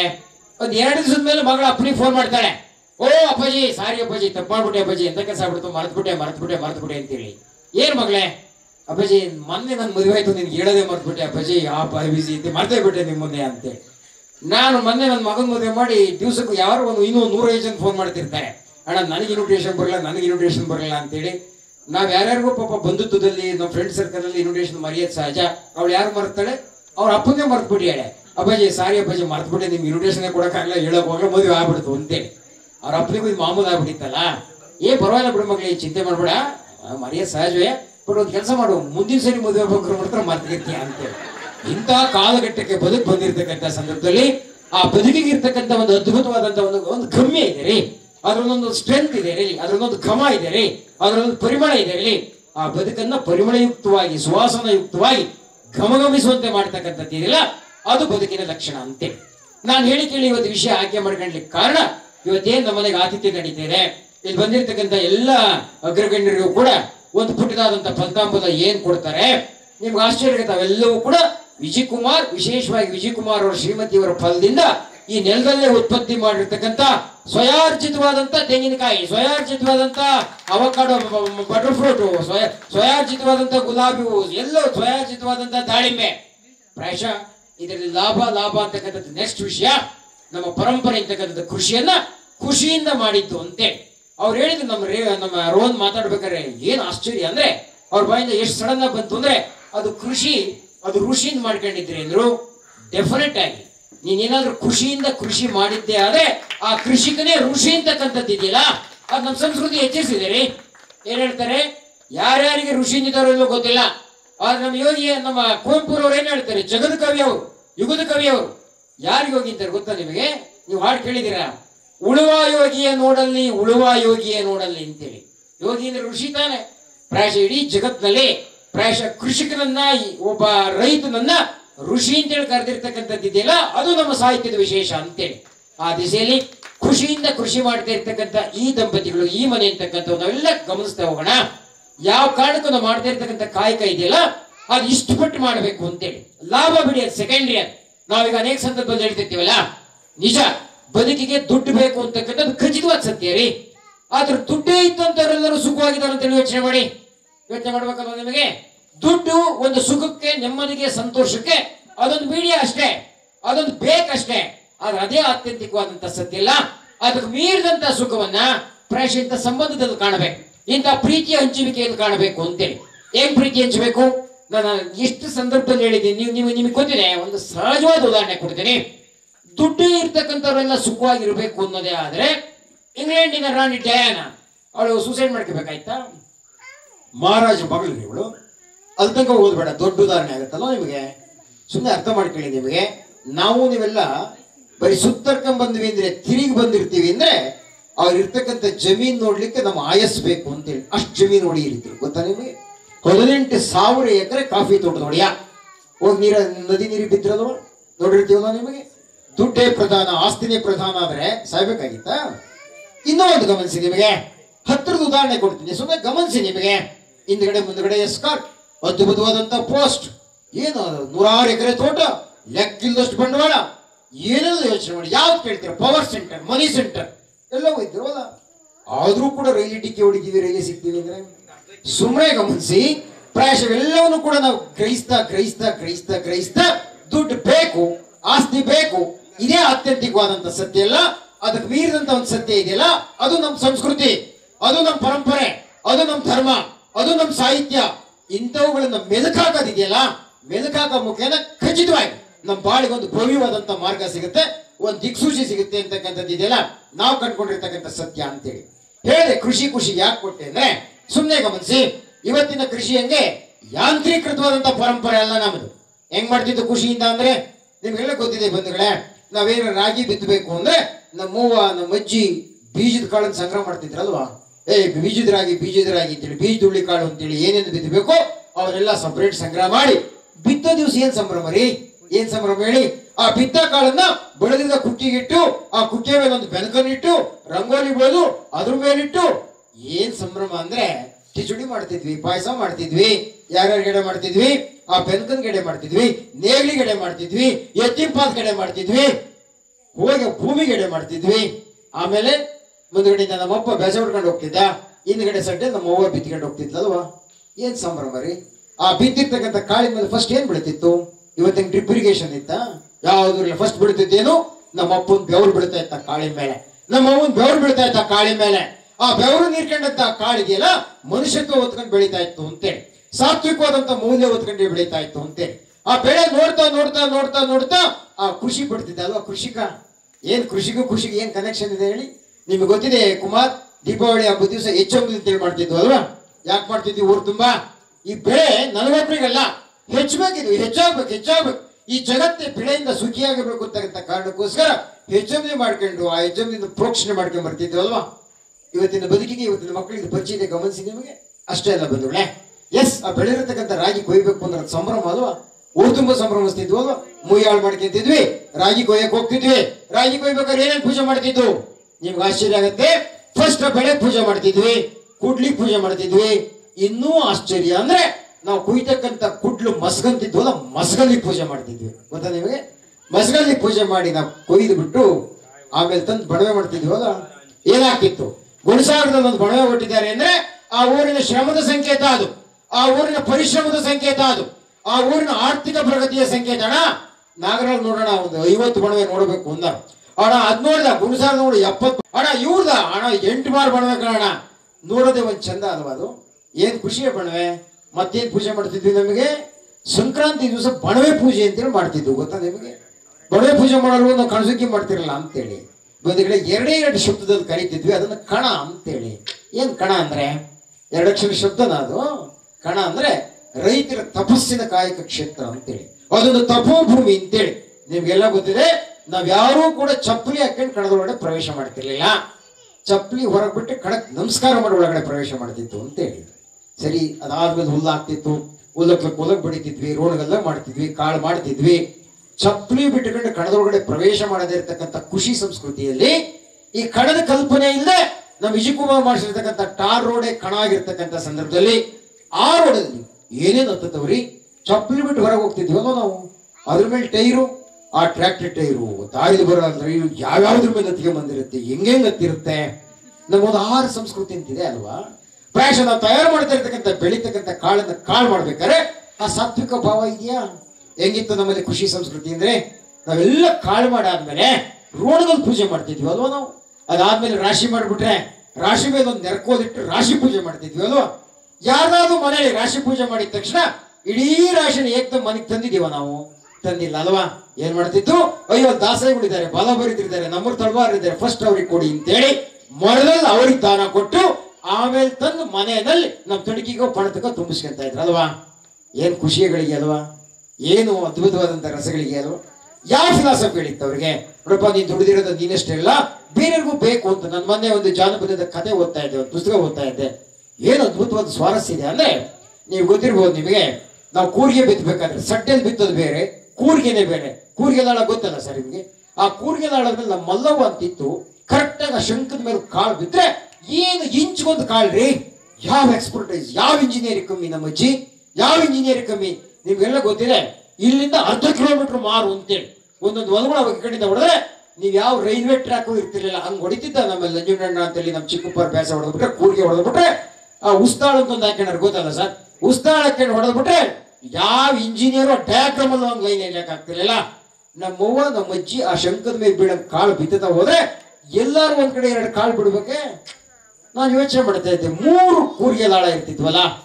ಆ ಕತೆ ಕಟ್ತಾಳೆ ನಮ್ಮ ಅಜ್ಜಿ, ಏನ್ ಖುಷಿಗಳಿಗೆ ಅಂದ್ರೆ, ಯಾಕೆ 3 ಲಾಳ ಅದರಲ್ಲಿ ಅಂದ್ರೆ, ಮಗ ಯಾಕೆ 3 ಲಾಳ ಅಂದ್ರೆ ಇಷ್ಟೇ ಅದ್ರ ಉದ್ದೇಶ. ನಾವೇನ್ ಬಿತ್ತತೀವಲ್ಲ, ಆ ಬಿತ್ತೆ ಇರ್ತಕ್ಕಂಥ ಸಂದರ್ಭದಲ್ಲಿ 3 ಲಾಳದಲ್ಲಿ ಹೋಗ್ತಾವಲ್ಲ, ಒಂದು ಭೂಮಿ ತಾಯಿಗೆ ಬೇಕೇ ಮಕ್ಕ. ಆ ಭೂಮಿ ತಾಯಿ ನಮ್ಮನ್ನೆಲ್ಲ ಸಾಕ್ತಾಳೆ, ಅವಳಿಗೆ ಬೇಡವಾದು ಒಂದು ಆ ಭೂಮಿ ತಾಯಿಗೆ ಬೇಕು ಅಂತೇಳಿ. ಎರಡನೇ ಯಾರು ಗೊತ್ತಾ, ಎರಡನೇ ಇದರಲ್ಲಿ ಇಡೀ ನೇಚರಲ್ಲಿ ಪಶು ಪಕ್ಷಿಗಳೆಲ್ಲ ಇದಾರಲ್ರಿ. ನಾವು ಜೋಳ ಕಾಯ್ಬೇಕಾದ್ರೆ ಗೊತ್ತಲ್ಲ, ಜೋಳ ತಿನ್ನಕ್ ಬರ್ತವೆ ಗಿಳಿಗಳು. ನಾವ್ ಎಳ್ಳು ಕಾಯ್ಬೇಕು ಅಂದ್ರೆ ಈ ಗಿಳಿ ಹರ್ಸಕ್ ಹೋಗ್ಬೇಕಾಯ್ತು. ಏನ್ ಅಜ್ಜಿಪ್ಪ, ಇನ್ನೊಂದು ಗಿಳಿ ಲಾಳದಲ್ಲಿ ಬೀಳ್ತೀವಲ್ ಮಗ, ಅದು ಪಶು ಪಕ್ಷಿಗಳಿಗೆ ಬದುಕ್ಬೇಕಲ್ಲ, ಅದಕ್ಕೆ ಕಣ್ ಮಗ ಇವೆರಡೂ ತಿಂದು ಉಳಿದಿದ್ದೀನಲ್ಲ, ಅದು 3ನೇ ಲಾಳ ನಂದು ಅಂತೇಳಿ. ಅದ್ರಾಗೆ ಬರ್ತದೆ ಇಷ್ಟೇ ಪ್ರಶ್ನೆ. ನಿಮ್ಗೆ ಗೊತ್ತಿರಲ್ಲ, ನಾವ್ ಹೇಳ್ತೀವಲ್ಲ ರೈತರ ಕಷ್ಟ ನಿಜ ಕಷ್ಟನೇ, ಆದ್ರೆ ಕಷ್ಟ ಜೊತೆ ಸುಖ ಕಾಣ್ತಕ್ಕಂಥ ಪ್ರಜ್ಞೆ ಆತ್ಮಶಕ್ತಿ ಯಾರಿಗಾದ್ರೂ ಇದ್ರೆ ಅದು ಕೃಷಿಕನಿಗೆ ಮಾತ್ರ ಅಂತೇಳಿ ಅಂತೀರ ನಿಮಗೆ. ನೋಡಿ ನಿಜ, ಆತ್ಮಬಲದ ಕೊರತೆ ಇದ್ದಂತ ಸಂದರ್ಭದಲ್ಲಿ ಸಾಲ ಮಾಡಿದ ತಕ್ಷಣ ಸಾಯ್ತಕ್ಕಂಥ ಒಂದು ಟ್ರೆಂಡ್ ಬೆಳೀತು ಅಂತ ನಾವು ಅಂತೀವಲ್ವಾ. ಯಾವತ್ತಾದ್ರೂ ರೈತ ಆತ್ಮಹತ್ಯೆ ಮಾಡ್ಕೋಬೇಕಾ? ಮಾಡ್ಕೋಬಾರ್ದು. ಯಾಕೆ ಹೇಳಿ, ಅವನ ಕೈ ಯಾವತ್ತು ಕೂಡ ಕೊಟ್ಟು ನೆಲ ನೋಡ್ತಿದ್ದೆ ಹೊರತು ಬೇಡ ಆಕಾಶ ನೋಡಿದ್ದಲ್ಲ ಅಂತ ಹೇಳಿ ನಮ್ಮಪ್ಪ ಹೇಳ್ತಿದ್ದಲ್ವಾ. ಹಾಗಾಗಿ ಹೆಂಗ್ ಮಾಡ್ಬೇಕು ನಮಗೆ, ಅವ್ನು ಹೇಳ್ತಿದ್ದ ಮ್ಯಾನೇಜ್ಮೆಂಟ್ ಅಪ್ಪ, ಹೆಂಗ್ ಮ್ಯಾನೇಜ್ ಮಾಡ್ಬೇಕು. ನೀವು ಆಗ ಹೇಳ್ತಿದ್ದೆ, ನಮ್ಮ ಅಜ್ಜ ಹೇಳ್ತಿದ್ದಲ್ವಾ, ಏ ಮಗ ಯಾಕ್ಲ ಸಹಾಯಕ್ಕೆ ಹೋಗೋಣ, ಒಂದು ಗಾದೆ ಕಟ್ಟಿದ್ಲು, ಮನುಷ್ಯ ಬರದೆ ಮರಕ್ ಬರುತ್ತಾ, ಬಂದದ್ದೆಲ್ಲ ಬರಲಿ ಭಗವಂತ ದಯ ಇರ್ಲಿ, ಬದುಕ್ಬೇಕು ಮಗಣ ಅಂದ ನಮ್ಮ ಅಜ್ಜಿಗಳಲ್ವಾ. ಹೆಂಗ್ ಬದುಕ್ಬೇಕು ನೋಡಿ ಮಗ, ಭಗವಂತ ಚೆನ್ನಾಗಿಟ್ಟಿದ್ದಾನಪ್ಪ, ನಿಜ ಕಾರ್ ಇಟ್ಕೊಂಡು ಬೈಕ್ ಇಟ್ಕೊಂಡು ಓಡಾಡೋಣ. ಸ್ವಲ್ಪ ಪ್ರಾಬ್ಲಮ್ ಆತಪ್ಪ, ಮಾರೋನ್ ಬಿಡು, ಕಾರು ಬೇಡ ಬೈಕು ಬೇಡ. ಇಲ್ಲಪ್ಪ ಭಾರಿ ಚೆನ್ನಾಗಿಟ್ಟಿದ್ದಾನ ಭಗವಂತ, 100 ರೂಪಾಯಿ ಕೆಜಿ ಅಕ್ಕಿ ಆಗ್ಲಿ ಸೋನಾ ಮುಸುರಿ ತಂದು ಊಟ ಮಾಡೋಣ. ಇಲ್ಲಪ್ಪ ಸ್ವಲ್ಪ ಸಮಸ್ಯೆ ಆಯ್ತು, ಅವಾಗ ಏನ್ ಮಾಡ್ಬೇಕು, ಕೈ ಬಿಟ್ಬಿಡೋದಪ್ಪ. ಅವಾಗ ಏನ್ ಮಾಡೋದು, ರಾಗಿ ತಂದು ರಾಗಿ ಮುದ್ದೆ ಮಾಡಿ ನೋಡೋದಪ್ಪ. ಇಲ್ಲಪ್ಪ ಅವಾಗ್ಲೂ ಕಷ್ಟ ಬಂತು, ಏನ್ ಫಿಲಾಸಫಿ ಹೇಳ್ತಿದ್ದ ಎಕನಾಮಿಕಲ್ ಪಾಲಿಸಿ ಅಂದ್ರೆ, ನಮ್ಮ ಅಜ್ಜ ಒಂದ್ ಮಗ ಚೆನ್ನಾಗಿದ್ರೆ ಗಟ್ಟಿಯಾಗಿ ರಾಗಿ ಮುದ್ದೆ ಮಾಡ್ಕೊಂಡು ಉಣ್ಣದಪ್ಪ. ಇಲ್ಲಪ್ಪ ಇನ್ನೂ ಕಷ್ಟ ಬಂತು, ಗಟ್ಟಿಯಾಗಿ ಮುದ್ದೆ ಮಾಡ್ಕೊಳ್ಳೋದು ಬೇಡ, ತೆಳ್ಳಗೆ ಅಂಬ್ಲಿ ಮಾಡ್ಕೊಂಡು ಇನ್ನೊಂದು 4 ವರ್ಷ ಬದುಕೊಂಡ್ ಮಗ ಅಂತೇಳಿ. ಇದಲ್ವಾ ಎಕನಾಮಿಕ್ಸ್, ಇದಲ್ವಾ ಅರ್ಥಶಾಸ್ತ್ರ ಅಂತೇಳಿ. ಯಾವ ಶಾಸ್ತ್ರ ಕಮ್ಮಿ ಇದ್ದ, ಯಾವ ವಿಜ್ಞಾನ ಕಮ್ಮಿ ಇದ್ದ ನಮ್ಮ ರೈತ. ನೋಡಿ ನನಗೆ ಅಂತೀನಿ, ಮೊನ್ನೆ ಓದ್ತಾ ಇದ್ದೆ, ಇಡೀ ಜಗತ್ತಿನಲ್ಲಿ ದೊಡ್ಡ ಎಕನಾಮಿಸ್ಟ್ ಅಂದ್ರೆ, ಆರ್ಥಿಕ ತಜ್ಞ ಅಂದ್ರೆ ನಮ್ಮ ರೈತನ ಮುಂದೆ ಯಾವುದೂ ಇಲ್ಲ ಅಂತೇಳಿ. ಏನ್ ಗಾದೆ ಕಟ್ಟಿದ್ದಾನೆ ಅವನು, ಏನ್ ಗಾದೆ ಕಟ್ಟಿದ್ದಾನೆ ನೋಡ, ಹೆಂಗಿರ್ಬೇಕು ಬದುಕು ಅಂದ್ರೆ ಹಾಸಿಗೆ ಇದ್ದಷ್ಟು ಕಾಲ್ ಚಾಚು ಅಂತೇಳಿ. ಎಕನಾಮಿಕ್ಸ್ ಪಿತಾಮಹ ಯಾರೋ ಗೊತ್ತಿಲ್ಲ, ಇಲ್ಲಿ ಮಾಡಿರ್ತಕ್ಕಂಥ ಅರ್ಥಶಾಸ್ತ್ರ ನಾವು ನೀವೆಲ್ಲ ಓದಿದೀವಿ, ಅದ್ರ ಫೌಂಡರ್ ಯಾರು ಅಂತ ಗೊತ್ತಿಲ್ಲ. ನಿಮ್ಗೆ ಆಶ್ಚರ್ಯ ಆಗತ್ತೆ, ಇದಕ್ಕಿಂತ ದೊಡ್ಡ ಪಾಲಿಸಿ ಫಾರ್ಮುಲಾ ಬೇಕಿಲ್ಲ. ಯಾವ್ದದು, ನಮ್ಮ ಅಜ್ಜ ಬದುಕಿತ್ತು ಹಾಸಿಗೆ ಇದ್ದಷ್ಟು ಕಾಲ್ ಚಾಚು ಅಂತೇಳಿ. ನಿಮ್ಗೆ ಅನ್ಸುತ್ತೆ ನನಗೆ, ಈ ಹಾಸಿಗೆ ಇದ್ದಷ್ಟು ಕಾಲ್ ಚಾಚದೆ ಹಾಸಿಗಿಂತ ಉದ್ದ ಕಾಲ್ ಚಾಚಿದ ಪರಿಣಾಮವಾಗಿ ಅಮೆರಿಕ 20 ವರ್ಷಗಳಿಂದ ನಡುಗೋಗ್ಬಿಟ್ಟಿತ್ತು ಅಂತ ಹೇಳೋದು ಗೊತ್ತಾ ನಿಮಗೆ. ಎಂತೆಂಥ ರಾಷ್ಟ್ರಗಳು ಕೂಡ ಆರ್ಥಿಕವಾಗಿ ಯಾಕೆ ಕುಸಿತವೆ ಅಂದ್ರೆ ಹಾಸಿಗೆ ಇದ್ದಷ್ಟು ಕಾಲ್ ಚಾಚ್ತಾರೆ ಅಂತೇಳಿ. ಇವತ್ತು ಕೂಡ ನಮ್ಮ ಮನೆಗಳಲ್ಲಿ ಅಥವಾ ಇನ್ನೇನೋ ಕೆಲವು ಕಡೆ ಅಂತ ಪ್ರಸಂಗ ಎದುರಾಗಿದ್ರೆ, ಅಂತ ಪರಿಸ್ಥಿತಿ ಎದುರಾಗಿದ್ರೆ ಖಚಿತವಾಗಿ ನಾವು ಹಾಸಿಗೆ ಇದ್ದಷ್ಟು ಕಾಲ್ ಚಾಚಿಲ್ಲ, ಅದಕ್ಕೆ ಮೀರಿ ಚಾಚಿದೀವಿ ಅಂತಕ್ಕಂಥ ಪ್ರಜ್ಞೆ ನಮ್ಮೊಳಗೆ ಜಾಗೃತವಾದ್ರೆ ಕೃಷಿ ಬದುಕಿದಂತ ಸಂತೃಪ್ತವಾದಂತ ಬದುಕು ಮತ್ತೊಂದಿಲ್ಲ ಅಂತಕ್ಕಂಥದ್ದನ್ನ ನಿಮ್ ಚಪ್ಪಾಳೆ ಮುಖೇನ ಹೇಳಲಿಕ್ಕೆ ಇಷ್ಟಪಡ್ತೀನಿ ಅಂತ ಗಮನಿಸಿ. ನೀವು ಬಂಧುಗಳೇ, ವಿಜ್ಞಾನ ಬೆಳೆದಿದ್ದೀರಿ, ಭಾರಿ ಬೆಳೆದ್ಬಿಟ್ಟಿದೆ. ವಿಜ್ಞಾನ ಬೇಕು ನಿಜ, ಎಲ್ಲಾ ವಿಜ್ಞಾನವೂ ಬೇಕು ಅಂತೇಳಿ. ಈಗ ನಮಗೆ ನಾನು ಏನ್ ಹೇಳ್ತೀನಿ ಅಂದ್ರೆ, ವಿಜ್ಞಾನ ಇಲ್ಲದೆ ಬದುಕಿಲ್ಲ, ವಿಜ್ಞಾನ ಜೊತೆ ಇರ್ಬೇಕು ನಿಜ. ಆದ್ರೆ ವಿಜ್ಞಾನವೇ ಎಲ್ಲದನ್ನು ಕೊಡಕ್ ಸಾಧ್ಯ ಇಲ್ಲ ರೀ. ವಿಜ್ಞಾನಕ್ಕೆ ಮೀರಿದ ಒಂದು ಸತ್ಯ ಇದೆ ಅನ್ಲಿಕ್ಕೆ ಒಂದೇ ಒಂದು ಉದಾಹರಣೆ ಕೊಡ್ತೀನಿರಪ್ಪ ನಾನು. ಈಗ ಒಂದು ಸಣ್ಣ ಉದಾಹರಣೆ, ನಿಮಗೆ ಜೆರಾಕ್ಸ್ ಮಿಷಿನ್ ಬಂದಿದೆ ಅಲ್ವಾ, ಅದೊಂದು ವಿಜ್ಞಾನದ ಆವಿಷ್ಕಾರ ಒಪ್ಪೋಣ.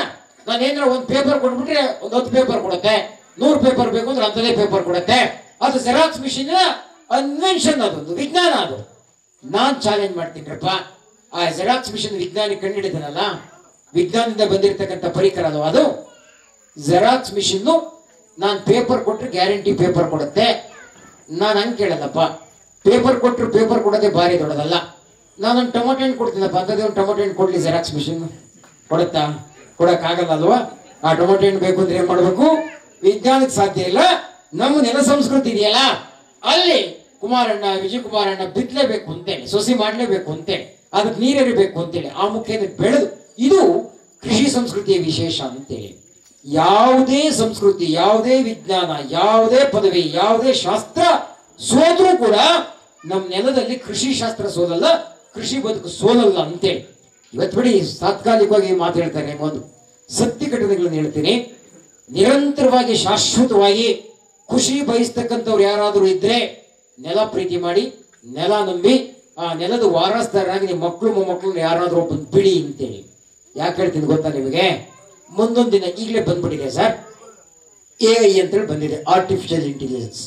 ಗೊತ್ತಾ ಅದ್ರ ಕತೆ ಏನು ಅಂತೇಳಿ ನಿಮಗೆ? ಎಷ್ಟು ಭಯಾನಕ ಅಂದ್ರೆ, ಒಬ್ಬರು ಡಾಕ್ಟ್ರು ಕ್ಯಾನ್ಸರ್ನ ಎಷ್ಟು ಮಟ್ಟಿಗೆ ನಿಖರವಾಗಿ ಪತ್ತೆ ಮಾಡ್ತಾರೋ ಅದಕ್ಕಿಂತ 98% ನಿಖರವಾಗಿ ಆ AI ಪತ್ತೆ ಮಾಡ್ತಾ ಇದೆ, AI ಡಯಾಗ್ನೈಸ್ ಮಾಡ್ತಾ ಇದೆ. ಬಹುಶಃ ಡಾಕ್ಟರ್ಗಳು ಪರಿಸ್ಥಿತಿ ಲೈಫ್ ಹೆಂಗಾಗ್ಬೋದು ಮುಂದೆ? ಕೊಲಾಪ್ಸ್ ಆಯ್ತಲ್ವಾ, ಕಡಿಮೆ ಆಗುತ್ತಲ್ವಾ ನಿಮಗೆ? ಲಾಯರ್ಗಳು ಮಾಡ್ತಾ ಇರ್ತಕ್ಕಂಥ ಗೊತ್ತಾ, ಈಗಾಗಲೇ ಅಮೆರಿಕದಲ್ಲಿ ಪ್ರಾಬ್ಲಮ್ ಸ್ಟಾರ್ಟ್ ಆಗಿದೆ ಅಲ್ಲಿ ಅಂತೆ. ಆ ಲಾಯರ್ಗಳು ಮಾಡ್ತಾ ಇರ್ತಕ್ಕಂಥ ಅದೊಂದು ಸಬ್ಮಿಷನ್, ಒಂದು ಡೇಟಾ ಸಬ್ಮಿಟ್ ಮಾಡಿ, ಮೊನ್ನೆ ಹೈಕೋರ್ಟ್ ಲಾಯರ್ ಒಂದು ಬರೆದಿದ್ದಾರೆ. ಅದರಲ್ಲಿ ಯಾವ ಲಾಯರ್ ವಾದ ಮಾಡಿ ಎಷ್ಟು ಮಟ್ಟಿಗೆ ಸಬ್ಮಿಟ್, ಅದಕ್ಕಿಂತ ನಿಖರವಾದಂತ ಪಾಯಿಂಟ್ಸ್ ಕೋಟ್ ಮಾಡಿ ಆ ಲಾಯರ್ ಕೆಲಸ ಕಸ್ಕೊಂಡ್ಬಿಟ್ಟಿದೆ ಅದು ಅಂತೇಳಿ. ಗೊತ್ತಿದೆ ಬಂಧುಗಳೇ, ಈಗಾಗಲೇ ಈಗ ಅಮೆರಿಕಾದಲ್ಲಿ ಬಂದ್ಬಿಟ್ಟಿದೆ ಡ್ರೈವರ್ ಬೇಕಾಗಿಲ್ಲ ಅಂತೇಳಿ, ಡ್ರೈವರ್ಲೆಸ್ ವಾಹನಗಳು ಅಂತೇಳಿ. ಪ್ರಾಯಶಃ ಆಕ್ಸಿಡೆಂಟ್ ಕಡಿಮೆ ಆಗಿದೆ, ಡ್ರೈವರೇ ಬೇಕಾಗಿಲ್ಲ. ಇನ್ನು ಕೆಲವಾರು ವರ್ಷಗಳೆಲ್ಲ ನಮ್ಮೂರಿಗೂ ಬರ್ಬೋದು. ಇಡೀ ವಾಹನ ಚಾಲಕರ ಹುದ್ದೆ ಎಷ್ಟು ಕಡಿಮೆ ಆಗುತ್ತಲ್ವ ನಿಮ್ಗೆ ಅಂತೇಳಿ. ಆ ವಾಹನ ಚಾಲಕರ ಹುದ್ದೆ ಕಡಿಮೆ ಆಯ್ತಂದ್ರೆ ಇನ್ನೇನೇನು ಕಡಿಮೆ ಆಗುತ್ತೆ ಯೋಚನೆ ಮಾಡಿದ್ರೆ ನಿಮಗೆ? ಈಗ ಒಂದು ಡಿವೈಸ್ ಬಂದಿದೆ ನಿಮಗೆ, ಹೆಂಗ್ ಬಂದಿದೆ ಅಂದ್ರೆ, ಆ ಸ್ಟೈರಿಂಗ್ ಡಿವೈನ್ ಜೋಡಿಸಿರ್ತಾರಲ್ವಾ, ಆ ಡಿವೈನ್ ಜೋಡಿಸ್ಬಿಟ್ರೆ ಅವನೇನಾದ್ರು ನಿದ್ಗಂಡಲ್ಲಿ ನಿದ್ದೆ ಹೊಡೆದಿದ್ರೆ ಅಲ್ಲಿ ಹೆಡ್ ಆಫೀಸಲ್ಲಿ ಮಾರ್ಕ್ ಕೊಡುತ್ತೆ, ಅವನೇನಾದ್ರು ಎಣ್ಣೆ ಹೊಡೆದಿದ್ರೆ ಅಲ್ಲಿ ಇಂಡಿಕೇಶನ್ ಕೊಡುತ್ತೆ. ಆ ತಕ್ಷಣ ಅಲ್ಲಿಂದ ಆಪರೇಟ್ ಮಾಡಿ ಆ ಡ್ರೈವರ್ ನಡೆಸ್ತಾರೆ. ಅಂದ್ರೆ AI ಎಷ್ಟು ಫಾಸ್ಟ್ ಆಗಿದೆ ರೀ. ಕಡೆಗೆ ಅಂತಿಮವಾಗಿ ಲೇಖಕ ಬರೀತಾನೆ, ಈ ನೆಲದಲ್ಲಿ ಉಗಮವಾಗಿರ್ತಕ್ಕಂಥ ಯಾವುದೇ ವಿಜ್ಞಾನ, ಯಾವುದೇ ಸೋತ್ರು ಕೂಡ ಆತ್ಯಂತಿಕವಾಗಿ ಬರಬೇಕಾದಂತ ಜಾಗ ಇದ್ರೆ ಅದು ಕೃಷಿ ಮಾತ್ರ, ಕೃಷಿಕನ ಜಾಗ ಮಾತ್ರ, ಈ ಮಣ್ಣು ಮಾತ್ರ, ನೆಲ ಮಾತ್ರ ಅಂತೇಳಿ. ಈಗಲಾದ್ರೂ ಕೂಡ ನಮ್ಮ ಮಣ್ಣಿನ ಮಕ್ಕಳು ನೆಲ ಪ್ರೀತಿ ಮಾಡ್ತಕ್ಕಂಥದ್ದು. ನಮ್ಮ ಮಗ ಡೆಫಿನೆಟ್ ಆಗಿ ಹೇಳ್ಕೊಳ್ಳಿ, ನಿಜ ಇಂಜಿನಿಯರ್ ಇದ್ದಾನೆ, IAS ಇದ್ದಾನೆ, UPSC ಮಾಡಿದ್ದಾನೆ, ಎಲ್ಲದೂ ಖುಷಿಯಿಂದ ಹೇಳ್ಕೊಳ್ಳಿ, ತಪ್ಪೇನಿಲ್ಲ. ಆದ್ರೆ ನನ್ನ ಇನ್ನೊಬ್ಬ ಮಗ ಬೇಸಾಯ ಮಾಡ್ತಾ ಇದ್ದಾನೆ, ಆರಂಭ ಮಾಡ್ತಾ ಇದ್ದಾನೆ, ಕೃಷಿ ಮಾಡ್ತಾ ಇದ್ದಾನೆ ಅನ್ನೋದು ಕೂಡ ಹೆಮ್ಮೆಯಿಂದ ಹೇಳ್ಕೊಳ್ತಕ್ಕಂಥ ಖುಷಿ ಪರಂಪರೆ, ಖುಷಿ ಪ್ರಜ್ಞೆ ಎಲ್ಲಿವರೆಗೂ ಬರಲು ಪ್ರಾಯಶಃ ಅಲ್ಲಿವರೆಗೂ ಕೂಡ ಕೃಷಿ ಬದುಕಿನ ಭರವಸೆ ನಿಮಗೆ ಕಾಣಲ್ಲ ಅಂತೆ. ಇಂಥ ಸತ್ಯಗಳನ್ನು ಮನಗಾಡ್ಲಿಕ್ಕೆ ನಿಜ ನಾನೇನು ಆತ್ಯಂತಿಕವಾದ ಲಾಭ ಇದೆ ಒಂದು ಮಾತಂತ ಹೇಳ್ತೀನಿ, ಕೃಷಿ ಲಾಭದಾಯಕವಾದಂಥ ಹುದ್ದೆ ಅಲ್ಲದೆ ಇರಬಹುದು, ಲಾಭದಾಯಕವಾದಂಥ ಭಾರಿ ಲಾಭ ಕೊಡದೆ ಇರಬಹುದು. ಡೆಫಿನೆಟ್ ಆಗಿ ಹೇಳ್ತೀನಿ, ಲಾಭಕ್ಕಿಂತ ಮೀರಿದಂತ ನೆಮ್ಮದಿಯನ್ನು ಕೊಡ್ತಕ್ಕಂಥ, ಖುಷಿ ಕೊಡ್ತಕ್ಕಂಥ ಒಂದು ಸತ್ವ ಈ ಮಣ್ಣಿಗಿದೆ, ನಮ್ಮ ಕೃಷಿಗಿದೆ, ನಮ್ಮ ಆರಂಭಕ್ಕಿದೆ ಅಂತೇಳಿ. ಹೌದಾ? ಎಷ್ಟು ಬೇಕು ನಮಗೆ ಕೇಳುತ್ತಾ? ಎಲ್ಲರೂ ಮಾಡೋಣ ಅಷ್ಟೇ. ಕನಕದಾಸ್ ಯಾಕೆ ಹೇಳಿದ್ರಿ ಸಾಹಿತ್ಯನ? ಎಲ್ಲರೂ ಮಾಡುವುದು ಹೊಟ್ಟೆಗಾಗಿ, ಗೇಣು ಬಟ್ಟೆಗಾಗಿ ಅಂತೇಳಿ. ಈ ಸತಿ ಒಪ್ಕೋಬೇಕು ತಾನೆ? ಸುಮ್ಮನೆ ಬರುತ್ತಾರೆ ಕನಕದಾಸರು. ಇಲ್ಲಪ್ಪ ನಾನು ಸಿಕ್ಕಾಬಟ್ಟೆ ಏನ್ ಬಾರಿ ನಾವು ಕೋಟಿಗಟ್ಟಲೆ ದುಡಿತಾ ಇದ್ದೀನಿ ಅಂತೇಳಿ ಏನೊಂದು 3 kg ಊಟ ಮಾಡ್ತೀರಾ? ಇಲ್ಲ ತಾನೆ. ಬಸವಣ್ಣವ್ರ ಕಾಲದಲ್ಲಿ ಒಬ್ಬ ಮೋಳಿಗೆ ಮಾರಯ್ಯ ಅಂತೇಳಿ, ಅವ್ರು ಕಾಶ್ಮೀರದ ರಾಜ, ಭೋಪಾಲ್ ಮಹಾರಾಜ ಅಂತೇಳಿ. ರಾಜ ಇದ್ದಾಗ ಹೆಂಗಿರ್ತಾನೆ ಗೊತ್ತಾ ನಿಮಗೆ? ಅವ್ರಿಗೆ ಬಸವಣ್ಣವ್ರಿಗೆ ಕಲ್ಯಾಣದಲ್ಲಿ ಇಂಥ ಕ್ರಾಂತಿ ಮಾಡ್ತಾ ಇದ್ದಾರೆ ಅಂದ್ರೆ ಗೊತ್ತಾಗ್ಬಿಡ್ತದೆ ಅವನಿಗೆ. ಈ ರಾಜ್ಯನೂ ಬೇಡ, ಯಾವುದು ಬೇಡ ಅಂತೇಳಿ ರಾಜ್ಯ ತೊರೆದು ಕಲ್ಯಾಣಕ್ಕೆ ಬರ್ತಾನೆ.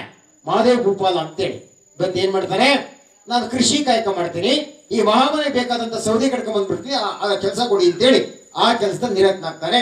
ಅವನ ಹೆಂಡತಿ ಮಾದೇವಿ ಮಹಾರಾಣಿಯಲ್ಲಿ ಭೂಪಾಲದಲ್ಲಿ, ಮಾದೇವ್ ಭೂಪಾಲ್ ಹೆಂಡತಿ ಕಾಶ್ಮೀರದಲ್ಲಿ, ಅವನು ಕೂಡ ಗಂಡನ ಗಿಡ ಬರ್ತಾಳೆ.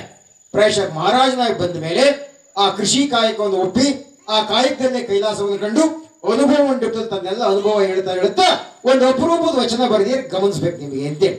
ಏನ್ ಬರೆದಿರಿ ಗೊತ್ತಾ? ನಾನು ಅವ್ರೇನು ಆನೆ ಕುದುರೆ ಭಂಡಾರವಿತ್ತೊಡೇನೋ. ಅವ್ನು ಮೊದ್ಲು ರಾಜಾಗಿದ್ದಾಗಿತ್ತಲ್ರಿ, ಆನೆ ಇತ್ತು, ಭಂಡಾರ ಇತ್ತು, ಕುದುರೆ ಇತ್ತು, ಬೇಕಾದಷ್ಟು ಇತ್ತಲ್ವಾ? ಆನೆ ಕುದುರೆ ಭಂಡಾರವಿತ್ತೊಡೇನೋ ತಾನುಂಬುದು ಪುಡಿ ಅಕ್ಕಿ. ಅಲ್ಲಿ ತಗೊಂಡು ಉಂಟಿದ್ದೆಷ್ಟು? ಒಂದು ಇಡೀ ಅಕ್ಕಿ ಅನ್ನ. ತಾನು ಉಂಬುದು ಒಂದು ಹಸುವಿನ ಹಾಲು. ಮಹಾರಾಜ ಅಂದ್ಮೇಲೆ ಒಂದು 100 ಹಸು ಇರ್ತಾವ, ಒಂದು 200-300 ಹಸು ಇರ್ತವೆ. ಎಲ್ಲ ಹಸಿನಾದ್ರೂ ಕುಡಿಯಕ್ಕಾಗತ್ತಾ? ಯಾವುದೋ ಒಂದು ಹಸಿನ ಒಂದು ಲೋಟ ಕುಡಿತಿದ್ದೆ. ತಾನು ಕುಡಿಯುವುದು ಒಂದು ಹಸುವಿನ ಹಾಲು, ತಾನು ಮಲಗುವುದು ಅರ್ಧ ಮಂಚ. ಒಪ್ಕೊಂತೀರ ನಿಮಗೆ? ಇಲ್ಲಪ್ಪ, ಒಂದು 50x50 ರೂಮ್ ಇದೆ ನಂದು, ಅದೊಂದು ದೊಡ್ಡ ಮಂಚ ಹಾಕಿದ್ದು, ಮಂಚ ತುಂಬ ಓಡಾಡ್ತೀವ? ಆಗಲ್ಲಲ್ವಾ? ಮಲಗ್ತಕ್ಕಂಥದ್ದು ಅರ್ಧ ಮಂಚ. ಅಲ್ಲೇಗೆ ಮಹಾರಾಜಾಗ ಹಂಗೆ ಇದ್ನೋ. ಈಗ ಕಾಯ್ಕ ಮಾಡ್ತಾ ಇದ್ದೀನಿ, ಇಲ್ಲಿ ಬ್ಯಾಸೆ ಹೊಡಿತಾ ಇದ್ದೀನಿ, ನಾನು ಸೌದಿ ಒತ್ತಾಗ್ತಾ ಇದ್ದೀನಿ, ಈಗಲೂ ಅಷ್ಟೇ. ಏನ್ ಡಿಫ್ರೆನ್ಸ್ ಇದೆ? ಏನ್ ಅನುಭವ ಅಲ್ವಾ? ಈ ಉರುಳಿಲ್ಲದ ಸಿರಿಯನ್ನು ಹೆಚ್ಚಿಟ್ಟಿಡಬೇಡ ಮನುಜ ಅಂತಾರೆ. ಈ ಸಿರಿ ಅಂತಕ್ಕಂಥದ್ದು ಇದೆಯಲ್ಲ, ಅದು ಉರುಳಿಲ್ಲ ರೀ, ಅದನ್ನೇ ನಂಬ್ಕೊಂಡು ಅದ್ರ ಹಿಂದೆ ಹೋಗಿ ಕೆಡಬೇಡ.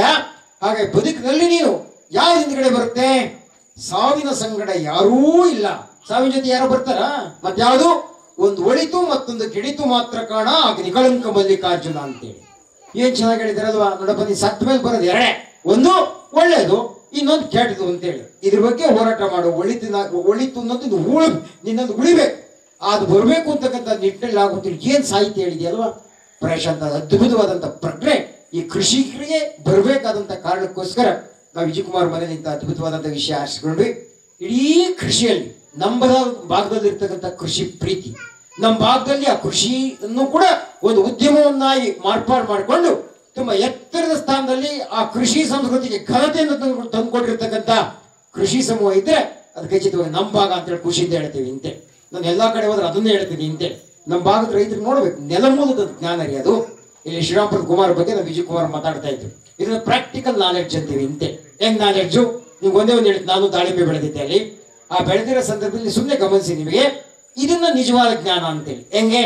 ನಾವು ಒಳ್ಳೆ ಟೈಮಲ್ಲಿ ಎಲ್ಲ ಹಾರ್ವೆಸ್ಟ್ ಮಾಡ್ಬೇಕು, ಹಣ್ಣು ಬರೋ ಟೈಮಲ್ಲಿ ಮಾಡ್ಬಿಟ್ಟು ಇನ್ನೊಬ್ಬ ಯಾರೋ ಬಂದು ಹೇಳ್ಬಿಟ್ಟ, ಅಣ್ಣ ನೀವು ಕೆಲಸ ಮಾಡೋಣ, ಹಣ್ಣು ಸರಿಯಾಗಿ ಕಾಣ್ತಿರ್ಲಿಲ್ಲ, ಅದು ಎಲ್ಲನೂ ಕಟ್ ಮಾಡ್ಬಿಡೋಣ, ಕ್ಲೀನಾಗಿ ಒಳ್ಳೆ ಶೈನಿಂಗ್ ಬರ್ತವೆ ಅಂತ ಯಾರು ಹೇಳ್ಬಿಟ್ಟ.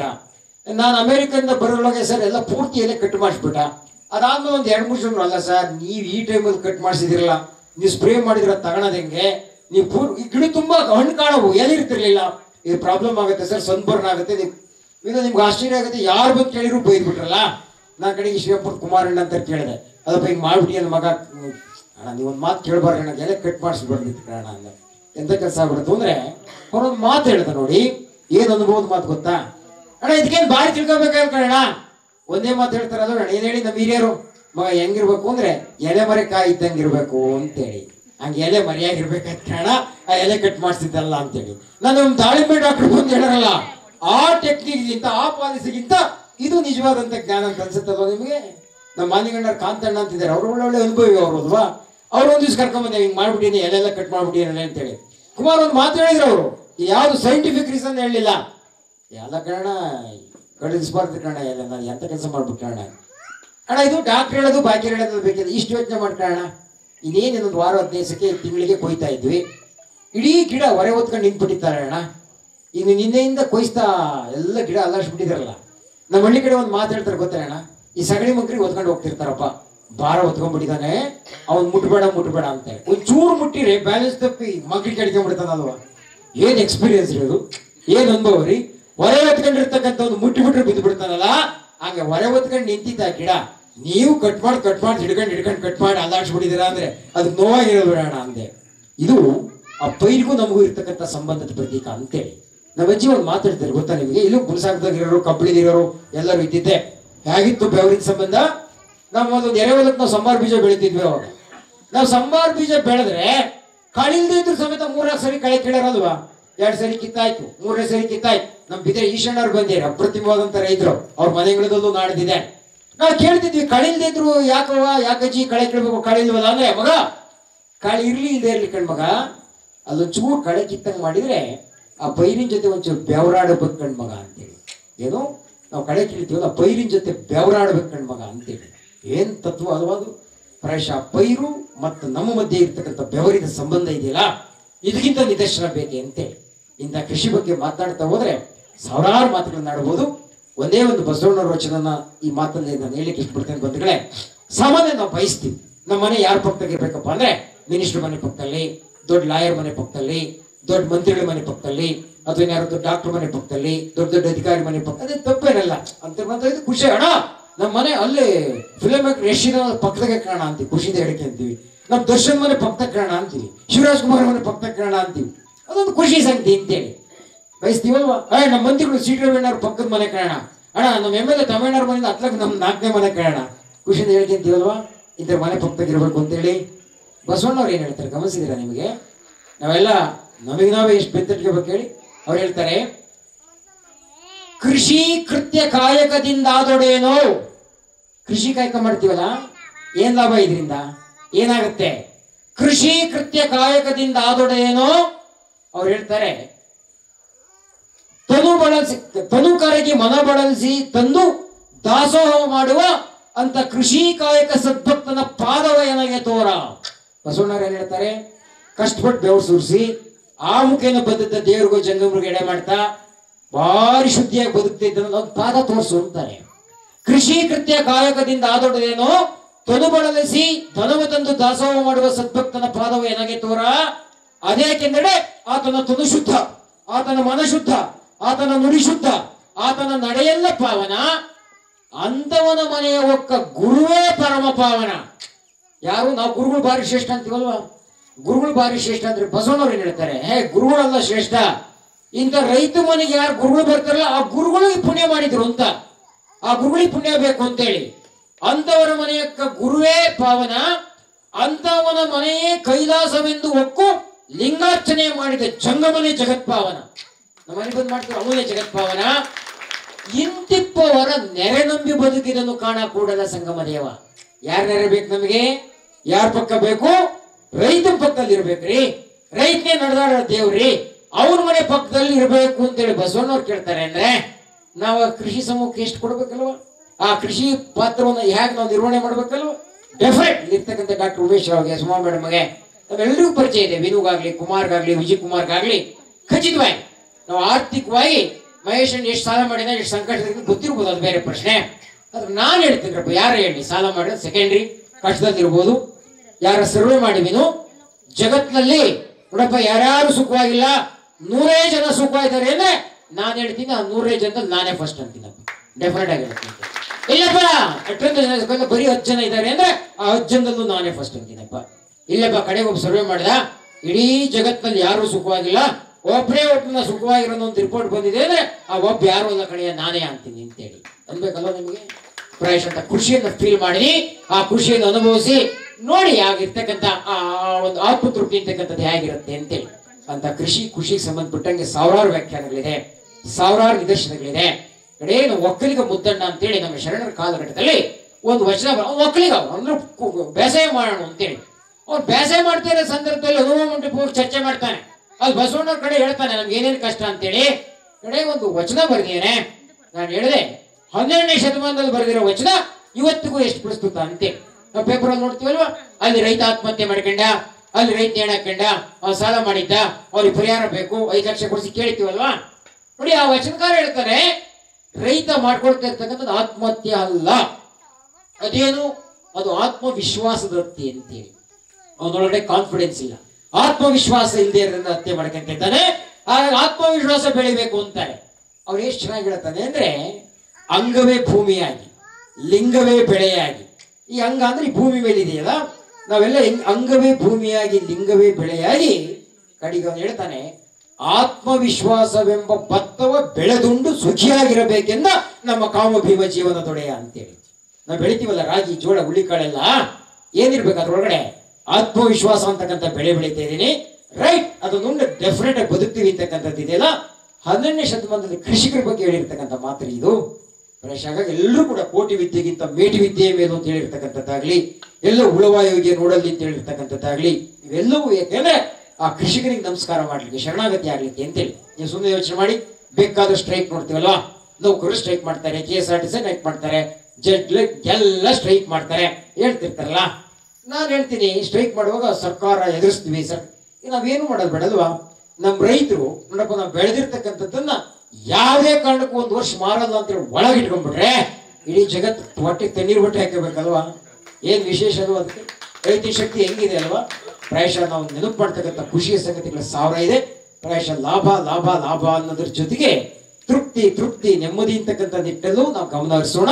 ಈ ಲಾಭ ಹೆಂಗಾಗ್ಬಿಟ್ಟಿದೆ ಅಂದ್ರೆ, ನಾನು ವಿಶೇಷವಾಗಿ ಇವತ್ತು ತಾಯಂದಿರುವಾಗ ಹೇಳ್ತಿರ್ತೀನಿ, ನಾವ್ ಹೆಂಗಪ್ಪ ಅಂದ್ರೆ ಮಗು ಹುಟ್ಟುವಾಗ್ಲೇ ಶುರು ಮಾಡ್ಬಿಡ್ತೀವಲ್ವಾ, ಅಪ್ಪ ಯಾವ್ದು ಲಾಭ ಯಾವ್ದು ಲಾಭ ಯಾವ್ದು ಲಾಭ ಅಂತೇಳಿ. ಹಿಂಗೆ ಇಲ್ಲಪ್ಪ ಈ ಮಗುನ ಕಾನ್ವೆಂಟ್ಗೆ ಹಾಕಿರ್ ಲಾಭನೋ ಅಥವಾ ಪ್ರೈಮರಿ ಸ್ಕೂಲ್ಗೆ ನಮ್ಮ ಕನ್ನಡ ಸ್ಕೂಲ್ಗೆ ಹಾಕಿರ್ ಲಾಭನೋ, ಇಲ್ಲಪ್ಪ ನಾನು ಕ್ಯಾಪಿಟೇಷನ್ ಕೊಟ್ಟೆ ಹಾಕ್ಬೇಕು ಅಂದ್ರೆ ನಾವು ಅಲ್ಲಿ ಯಾವ್ದು ಸಿದ್ಧಾರ್ಥ ಅಂಬರ್ವಾಲಿಗೆ ಹಾಕಿರ್ ಲಾಭನೋ, ಇದಕ್ಕೆ ಹಾಕಿರ್ ಲಾಭನೋ, 2 ಲಕ್ಷ ಫೀಸ್ ಕೂಡ ಕಾನ್ವೆಂಟ್ಗೆ ಹಾಕಿರ್ ಲಾಭನೋ, 4 ಲಕ್ಷ ಇದೆ ಎಲ್ಲನೋ ಅದಕ್ಕೆ ಲಾಭನೋ ಅಂತೇಳಿ. SLC ಪಾಸ್ ಆಗ್ತಿರ್ಲಿ, PUC ಸೈನ್ಸ್ ಕೊಡ್ಸಿರ್ ಲಾಭನೋ, ಆರ್ಟ್ಸ್ ಕೊಡ್ಸಿರ್ ಲಾಭನೋ, ಸರಿ ಎಲ್ಲ ಪಾಸ್ ಆಯ್ತಲ್ಲ, ಇಂಜಿನಿಯರಿಂಗ್ ಲಾಭನೋ, ಡಾಕ್ಟರ್ ಲಾಭನೋ, IAS ಲಾಭನೋ, IPS ಲಾಭನೋ, ಇಡೀ ಮಗಿನ ತುಂಬಾ ಲಾಭ ಲಾಭ ಲಾಭ ಲಾಭ ಅನ್ನೋ ತುಂಬಿ ತುಂಬಿ ತುಂಬಿ ತುಂಬಿ ಆ ಮಗ ಬೆಳೆದ ನಿನ್ ಮೇಲೆ ಯೋಚನೆ ಮಾಡ್ತಾನೆ. ಯಾಕಂದ್ರೆ ಲಾಭನೇ ತುಂಬಿರ್ತೀವಲ್ಲ.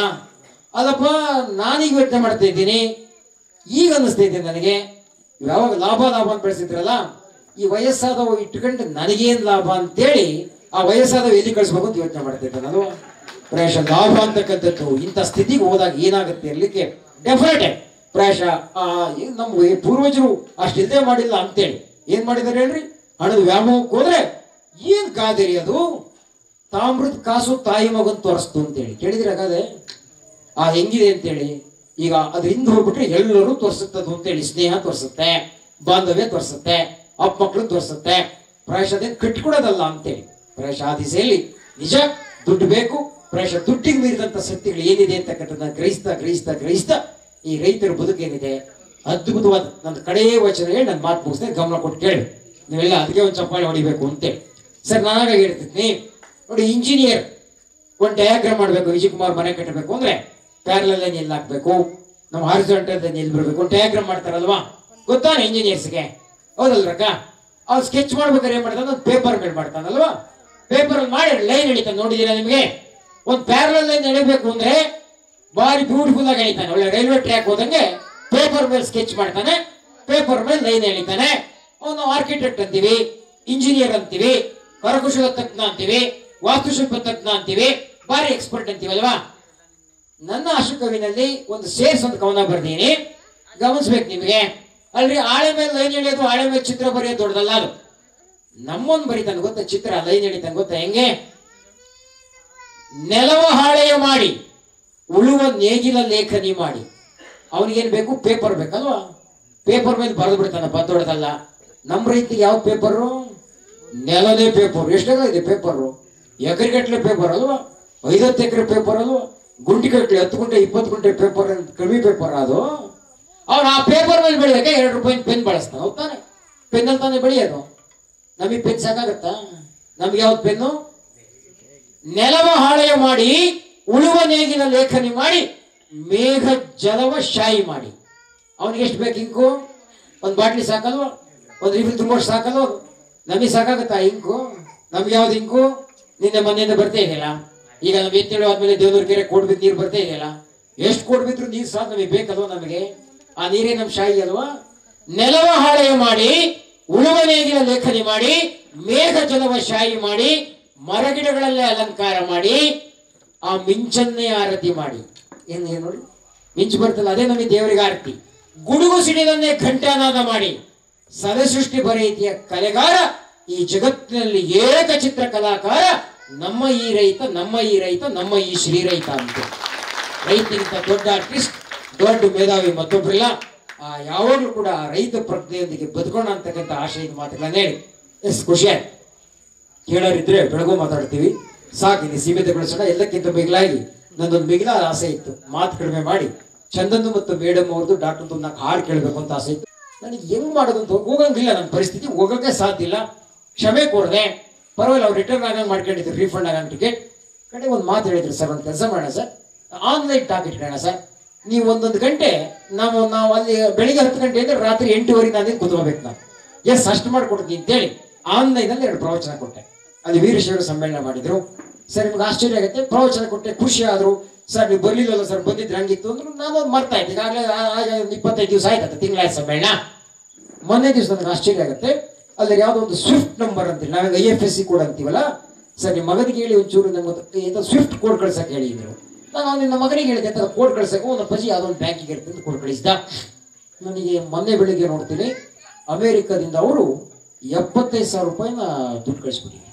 ನೀವು ಸಮ್ಮೇಳನಕ್ಕಂತೂ ಬರೋಕ್ಕಾಗಲ್ಲ, ನೀವು ಏರ್ ಟಿಕೆಟ್ ಮಾಡಿದ್ರೆ 1,80,000 ಹೋಗೋದು, ನೀವು ಬಂದಿದ್ದೀರಾ ಅಂತೀವಿ. ಏನು ಸೌಲಭ್ಯ ಇರ್ತಾರಲ್ವಾ ನೋಡಿ. ಅಮೇರಿಕಾದಲ್ಲಿ ಲಕ್ಷಗಟ್ಟಲೆ ಅಲ್ಲ, ಪ್ಯಾಕೇಜ್ ಕೋಟಿಗಟ್ಟಲೆ ಅಷ್ಟಾದ್ರೂ ಕೂಡ ಇಂಥ ಸಂಗೀತ ಬೇಕು ಅಂತಾರೆ. ಅವ್ರಿಗೆ ಬಸವಣ್ಣ ಪರಿಚಯ ಆಗ್ಬೇಕು ಅಂತಾರೆ, ಅಕ್ಮಾದೇವಿ ಪರಿಚಯ ಆಗ್ಬೇಕು ಅಂತಾರೆ, ನಮ್ಮ ಸಾಹಿತ್ಯದ ಸತ್ವ ಪರಿಚಯ ಆಗ್ಬೇಕು ಅಂತಾರೆ. ನಮ್ಮ ಡಾಕ್ಟರ್ ಉಮೇಶ್ ಮಗ ಸಂಜು ಅಲ್ಲಿದ್ದಾರೆ.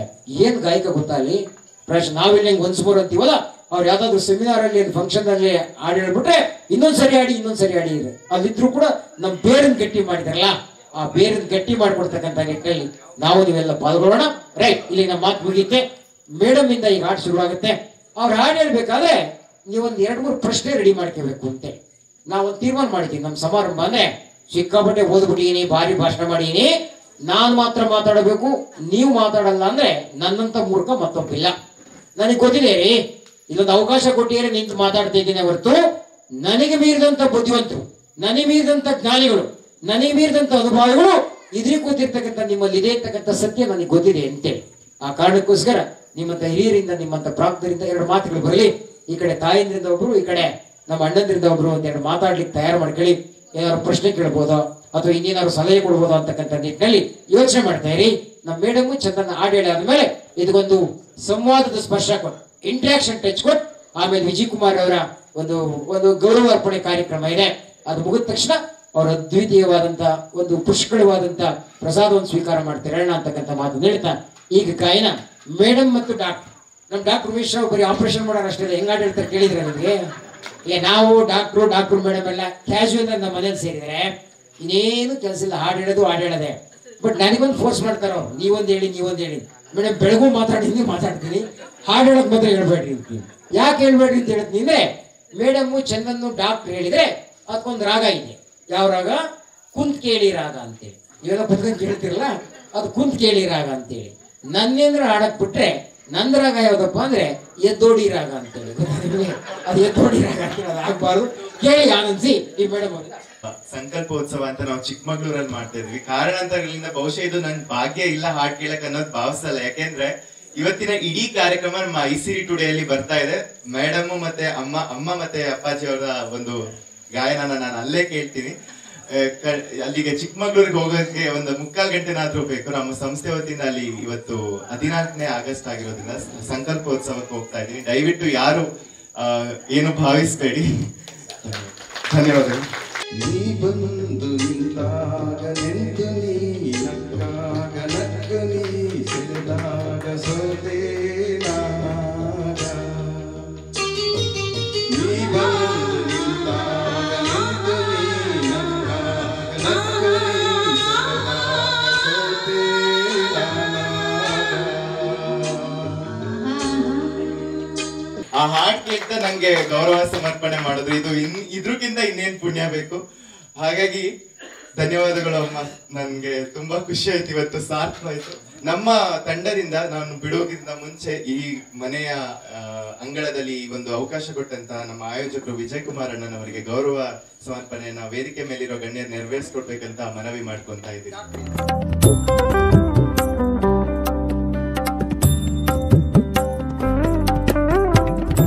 3 ದಿನದ ಸಂತೆ ನಗು ನಗುತ್ತ ಮಾಡಬೇಕು, ವೇಷವೆಂಬ ಕಂತೆ ಈ ಸುಟ್ಟು ಹಾಕಬೇಕು.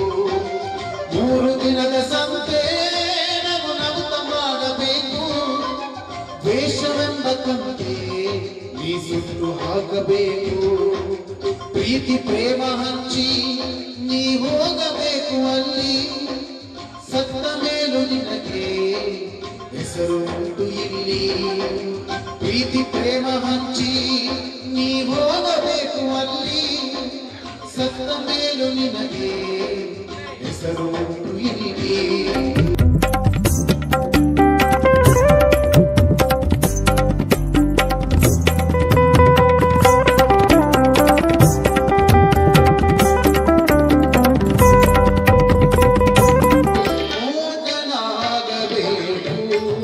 ಜಗದೊಳು ವಾಕ್ಯಾಗಿರಬೇಕು,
iSiri Today, Voice of Democracy.